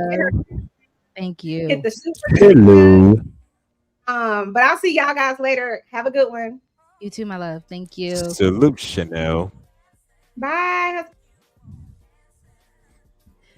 All right. Okay. So excuse me. That was fun. That was really fun. It was off topic, but really. I like that was fun. We don't never stay on top over him. Don't do that. I try to stay on topic on my shows. I'm joking. I've had those moments too, so welcome to the club. Yep. It was a fun little moment. I'm not mad at that. I'm not mad at the impromptu conversations. What's up, H&M? What you got to add? I'm trying to figure out what the hell is going on here, but if I want to add to the question, I came in here, y'all talking about celebrities doing dirty bullshit, and now I'm like, what the hell did I just come in on? But anyways, I don't even know. I think purpose. I started by saying that Michael ended up beating up Tupac that people didn't want to believe. Then I started saying that Michael got bitches. Michael beat up Tupac. Aw. It's a lie. He ain't beat up Pac. No, I would have heard about it. Who wasn't listening to Michael Jackson during the 80s and 90s? We would have heard about that shit. Now we knew Biggie and Pac had beef, but that was it. Keep on dreaming, Ro. I don't know who told you that. Listen, y'all can't take away Michael Jackson beating up Tupac fantasy. He didn't. That's if Jada is allowed to believe that Tupac ghost is still visiting her, I'm gonna believe that Michael beat up Tupac. No, he didn't. Cause we would have heard about it in the hustle. No. Yep. All we knew about was Biggie and Pac having beef with each other. That was it. But that's it. We don't know about no Michael. Yeah, Michael. Now he was beefing with Prince for a while. Listen, Quantum got me. Me and Quantum are here. I appreciate you, sis. I don't care what y'all say, but me and Hustle say no, that's not true. All right, since y'all are here, let me go ahead. I'm gonna get back. Hold on, let me get back things back to where we are at. So, H&M, pretty much we're talking about Black motherhood. So I wanted to also talk about how just because you can have children doesn't mean that you should. That was another talking point that a lot of the ladies and the gentlemen on the panel earlier were bringing up. And honestly, that statement is true because having children is not just about biology. It is about responsibility, the emotional labor, the sacrifice, and the permanence. Everybody is not emotionally equipped to be a parent, which is what Choco Kitty, Taylor, everybody was bringing up earlier. But I also think people do weaponize the phrase that selectively goes against motherhood in a way, and it feels dehumanizing sometimes. So we also do need to talk about compassionately about how children are born, especially when it comes down to difficulties, if it comes down to disabilities, behavioral challenges, and medical needs, or just higher levels of care. And we were also even talking about like having badass children, right? Because I think some women are genuinely terrified of motherhood, not because they hate children per se, but because they fear not being able to handle the weight of certain realities. So, of course, we know at the same time that children deserve love, patience, dignity, advocacy, and even protection. And even shout out to Chanel in her work in social work, and of course everything else that she does as a therapist and what she sees, because that is a talking point that I feel gets ignored when it comes down to children. But you know, H&M, we're kind of just rocking out about the biological purpose of women versus what women actually want to do and having autonomy to do. And I just feel in this space there's not enough conversations pro motherhood versus how it's against motherhood. Okay. Okay. I'm kind of up to speed now. Mm-hmm. So yeah, we're just you know, we're probably gonna wrap up not too much shorter unless anyone else wants to hit the panel. Yes, I did. I did come up a little late. My apologies. Hi, Genesis. I mean, I started Shout late. out to Genesis. Shout out to my girl Genesis. Quantum, anyway. you're a grandmother? That's crazy work to me. Shout out to you. Grandson? Ma'am, you look way too young to be somebody's grandma. Seriously. Shout out to They Quantum. already say the millennial. Listen, black don't crack unless you smoke it. So I'm not mad at it. I'm not You either. ain't seen these women in their 40s. Y'all ain't seen these women in their 40s and 50s looking good. I've looking seen better plenty. Than some of these 20-year-old. And looking better than some of these 20-year-old. Come on. And I don't know if you've noticed this or not, but these Gen Z kids are looking older than what they're letting on.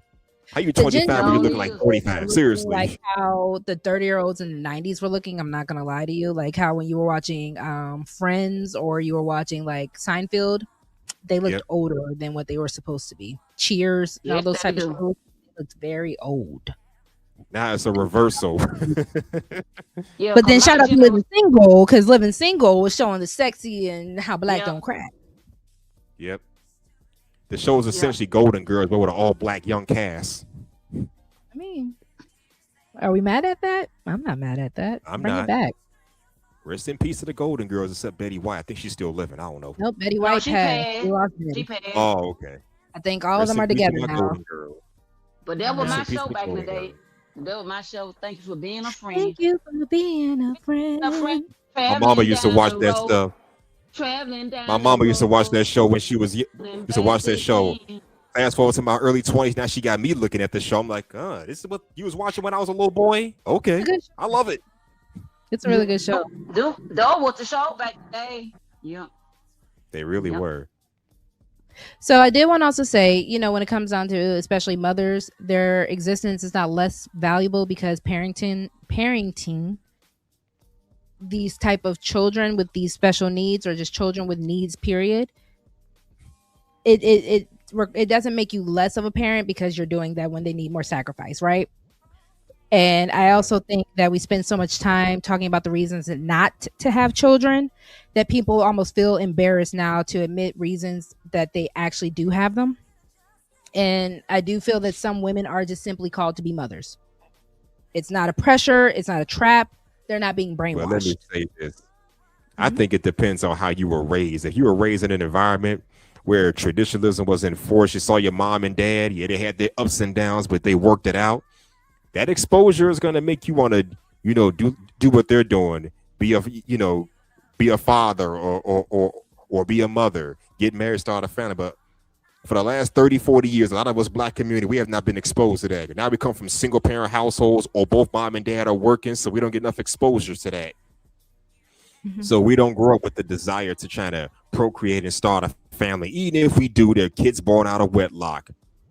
I know people personally who had their first kids between 18 and 25 years old. My homeboy had his first child at 18. I got a homegirl got pregnant months before we graduated high school.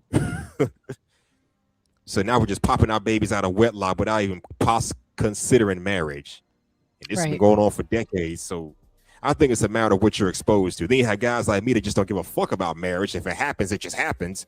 But I'm not chasing, pursuing, or begging to be my wife. I'm sorry. Go ahead. I'm glad. I don't give a fuck about marriage neither. They ain't in my category marriage. And that's I have my reasons. But you still want to do right by God and find somebody, right? Contradictory. But Can y'all hear me? Narrative. Go ahead. Go ahead. I'm sorry. Go ahead. No, you're good. I was just saying that's what I was saying earlier. What you end up valuing is allowed, right? What you value doesn't make you less than.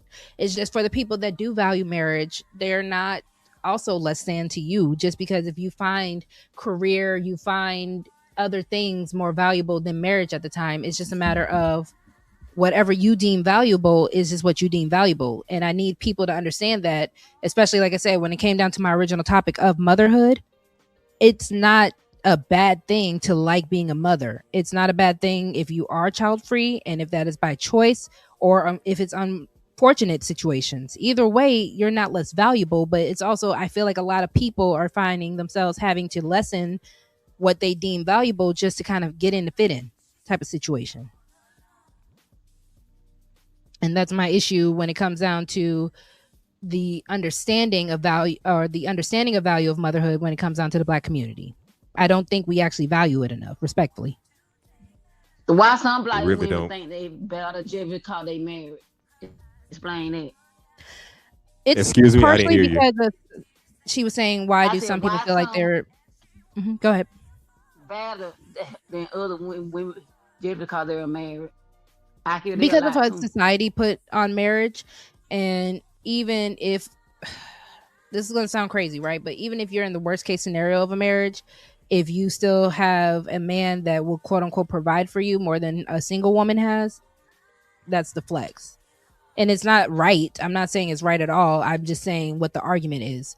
The flex is because I have someone doing XYZ, even if he's cheating on me, even if he's doing this, if I'm still living a certain lifestyle. Think of every character Lynn Whitfield ever played, right? The bad and bougie, the I had a man, or I can get a man, or I can live this lifestyle because of a man, or I'm going to force my daughters to live this lifestyle so they can have a man, so it can be easier for them, even if this man doesn't do it right. And I think that's the one truth that Tyler Perry does show when it comes down to the Black community, that even if that man is not doing right by you, it's still quote unquote flex, because even with Helen from Diary of a Mad Black Woman, she got the house, right? She had the money until he kicked her out. So that is the status and the value and the flex. I don't know about you, but it's not much of a flex dealing with somebody that's cheating on you and doing you dirty. Your boyfriend's cheating on you, that ain't no flex. Your girlfriend cheating on you, that's not a goddamn flex. That's bullshit. It's not, but a lot of women believe a piece of a man is better than no man at all. And a lot of women will say, okay, a broke man gonna cheat, so I might as well do it with a rich man. Well, who do y'all think cheat more, broke men or rich men? I say rich men do because they got options like that. Broke niggas, not so much. I think men just cheat. I don't think it's a matter of your social status. And she right, if a man gonna cheat, he gonna cheat. Cheat. Rich or poor, so it really don't matter. I think that's more of a value system of that man. I don't think even the idea men have options every day. A man will we don't have sex with an animal. He deems an animal as an option. So I don't think it's a matter of the options. I think it's what that man values. If that man values his family and the woman that he's with and what he's building with her, then I think that's what he's going to value. If he doesn't, he'll cheat. I don't think it's how much money he makes that's going to make a man a cheater. The same way when they say money is the root of all evil, I don't agree with that. Money just exposes who you were without it. So your character doesn't change because of money. I've heard that before too. Yep. It insinuates who you really are, brings out the real you. You were an asshole or a total bitch before when you were poor. That's what you're gonna be when you get $1 million. Basically. But what I was also saying, I do feel like a lot of women are called to motherhood. And another reason I wanted to push back when people reduce motherhood to something shallow or meaningless, it's because motherhood often requires so much sacrifice from women, not just the physical, but the emotional, the mental, the spiritual, and the financial. Because we're talking about labor pains. I said this earlier, epidurals, the emergency C-sections, the postpartum recovery, miscarriages, IVF treatments, fertility struggles. Some women spend years trying to become mothers. And if I have to be really honest, a lot of women without children are in the same financial boat as a lot of women with children. And we also touched on that earlier with Rue and the other fellas. A lot of people, you have women that are child free that have the same weight gain issues as women with children. You have a lot of women who are finding themselves in the same position as women with children, And it's not to say that children are the excuse, but it's also like, what is your reasoning for being in the same boat as a single mother or a woman with children?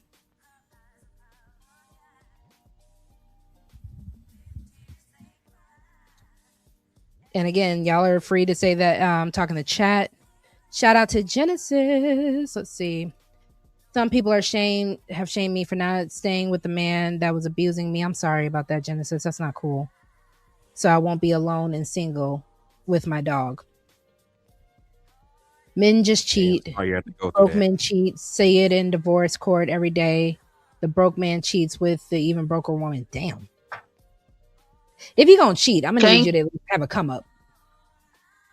Okay, what is up? How you gonna cheat? How you gonna cheat? How you gonna cheat with a broke woman? How you gonna cheat with somebody less than me? If she uglier, if she broke, if you gonna cheat, make it a come up. And you know that sounds really shallow, and I get it, but listen, I don't see the thing. I've noticed that when men cheat, usually it's a woman that's less than what his wife or girlfriend is. But when y'all ladies cheat, usually it's a man that's better than the guy that you're currently dating. I've noticed that lately. I mean, women are also naturally hypergamous. Simon was low-key asking that earlier, like, why do women go for men who are better or doing better than them? Women are naturally supposed to do that. We risk our lives having children. We risk our lives being with men. If we're going to be with somebody, it's got to be worth our while. I don't think men see the same value. So if they're going to be with somebody, they're just trying to be with a body. That's why I said men can kind of go to anything. Men will go to a bar and find a glory hole and just stick it in and see whatever happens. Oh, yes, that will. True statement, right? Yes. Uh-huh. So it's not that women are more choosy. It's just that women, we are trained and brought up better, and we know the risk. Women know, and I said that in the show a while back ago about, sex being, reproduction versus recreational. Women have to be more choosy because we have the babies. We're going to be sat down for 9 months in our most vulnerable state. So we have to make a better. Don't you think men have to be choosy as well? Because if I get a girl pregnant, guess what? I'm just as responsible for that child as she is. We've all heard mama's baby, daddy's maybe, right? Yep. Assuming it's my child. But that's not what that saying came from. That saying was not coming from the fact of parental infidelity, right? That saying came from because daddy can just pick up and go when he wants to. You didn't carry that child for 9 months. You have really... outside of what society tells you to have, you don't have really any real connection to that child compared to what the mother does. So that's what that saying came from? Who knew? Women. I thought it just meant the father's possibly the biological father, while the mom is definitely the biological mother. No. You sure fooled me. Men took that and rolled with it because that saying came around the same time as Papa was Rolling Stone. Wherever he lives, his hat is his home. So no, that was the true song right there. Oh yeah. Mm-hmm.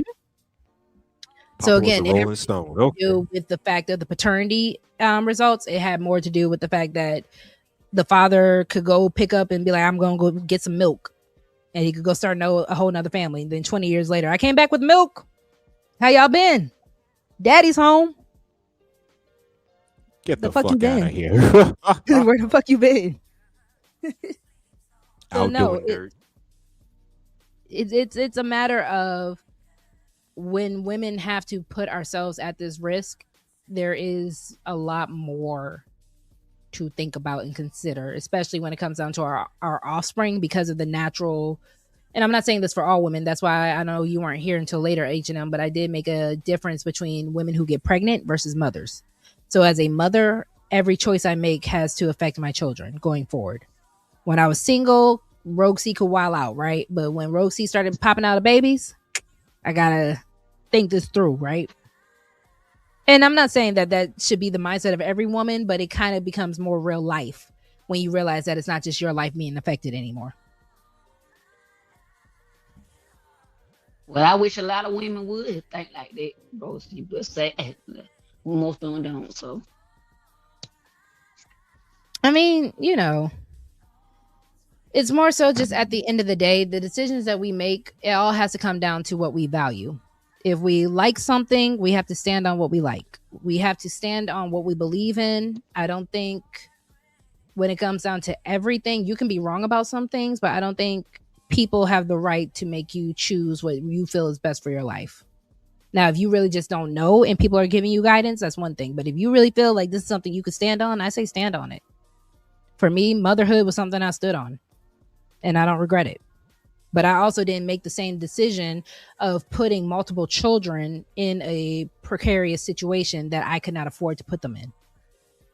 So I think that is where a lot of women have to kind of sit in, because my mother always told me, have the children that you can afford.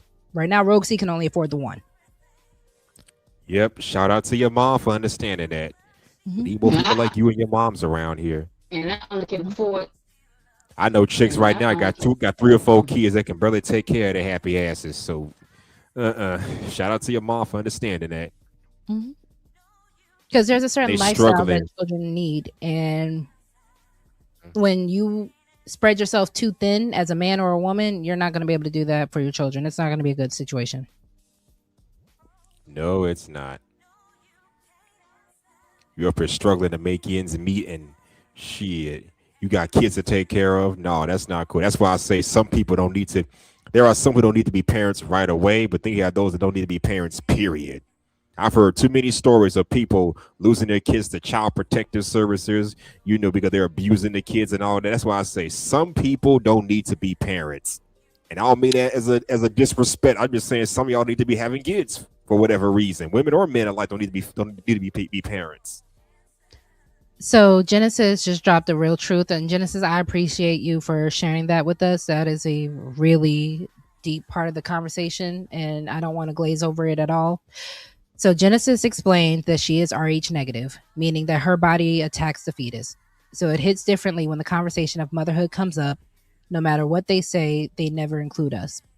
So I did briefly go over, and like I said, it wasn't to graze over anything, but it was a matter of talking about women with difficulties of having children, because I do believe that these women matter in the sense of things, because that's why even when we were talking earlier about people who choose to roast women like that, it's not a fun roast. It's not funny. It's not cool. It's not something that should ever really come out, especially a woman's mouth, let alone men who don't have a womb, but especially women when we know that these things are a possibility.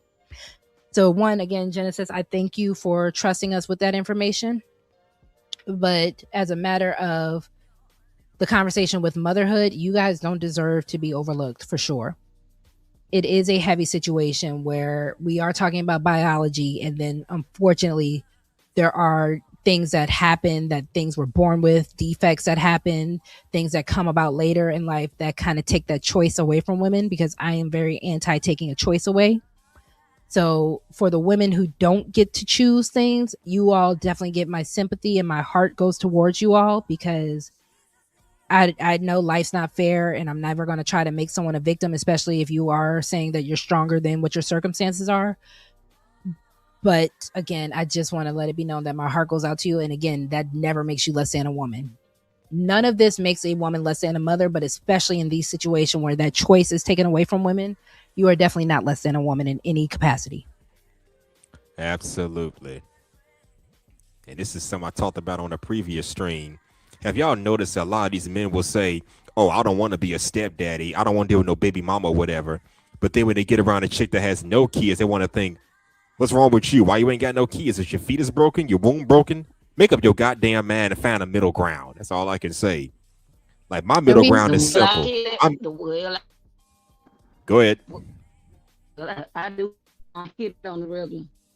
Why I ain't got no kids?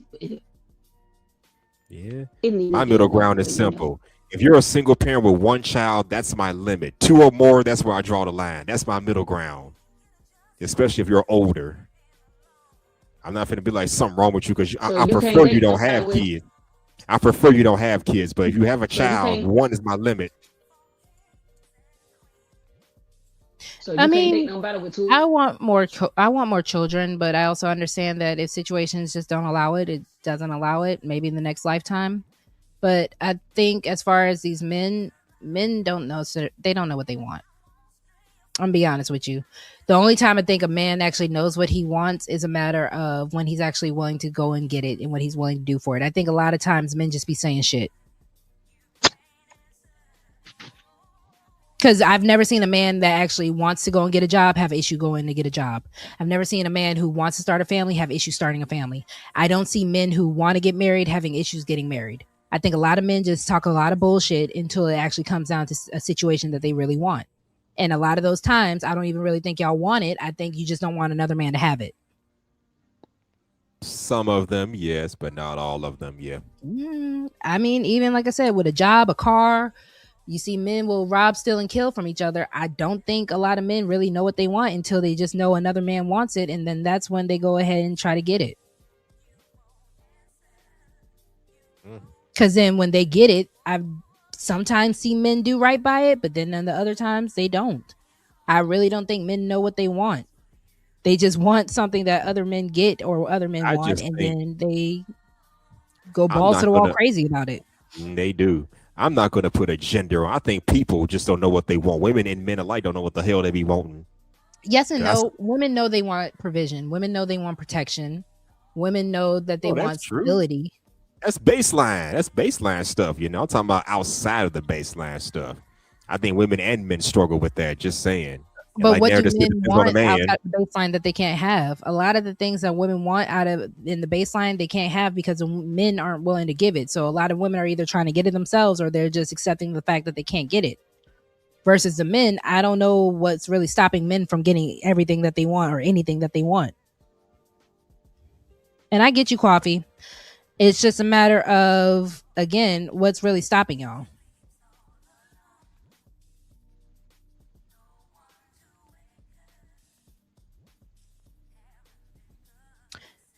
I don't know. Let's see. And I get y'all saying that men want baseline things.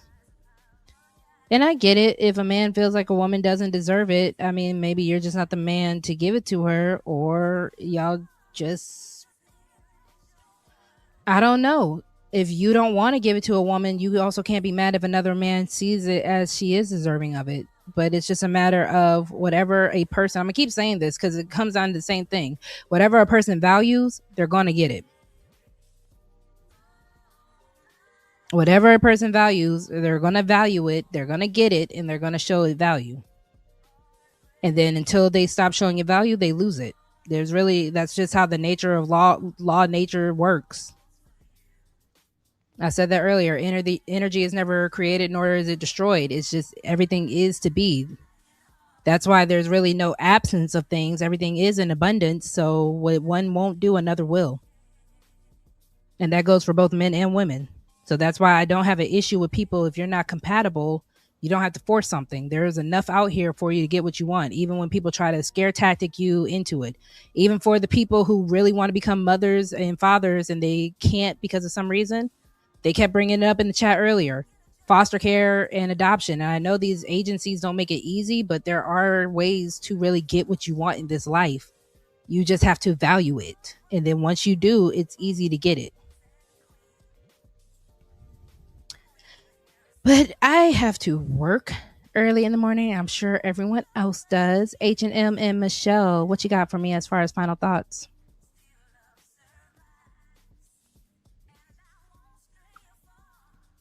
Michelle, H&M. Final thoughts already. Go ahead, Michelle. Ladies first. Go ahead.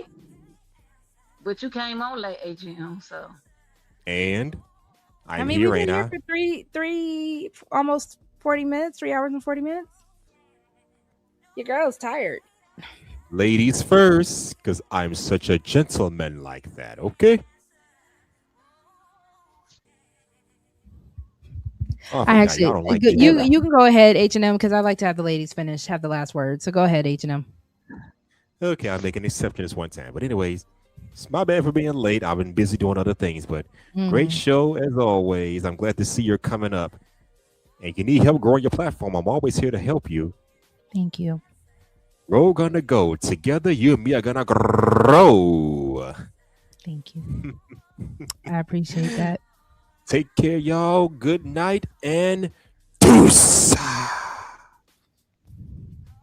Thank you, H&M. Michelle, what you got for me, my love?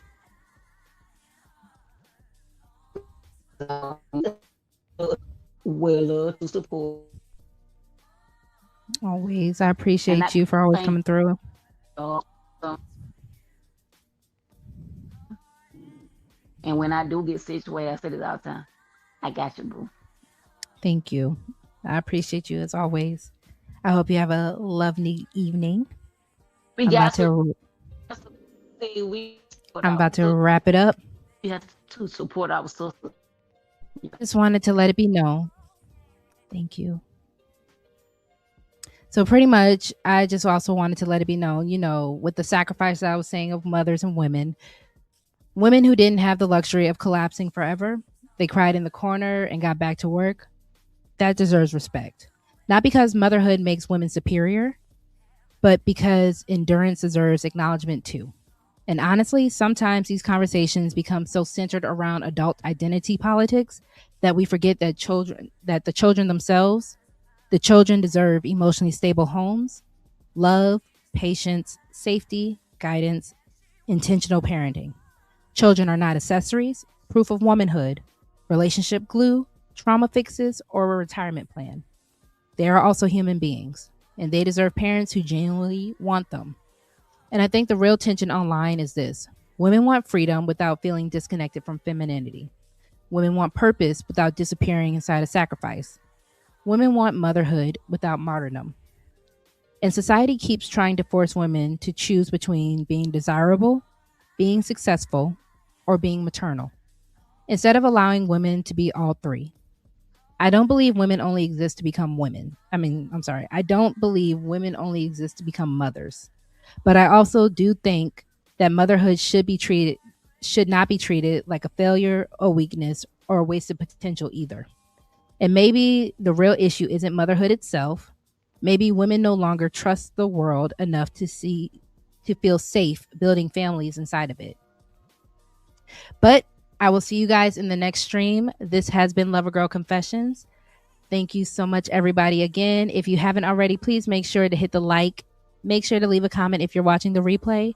And I will see you guys in the next one. I hope everyone has a lovely night. Let me give y'all some music to go ahead and leave out on. And we will call it a night, y'all.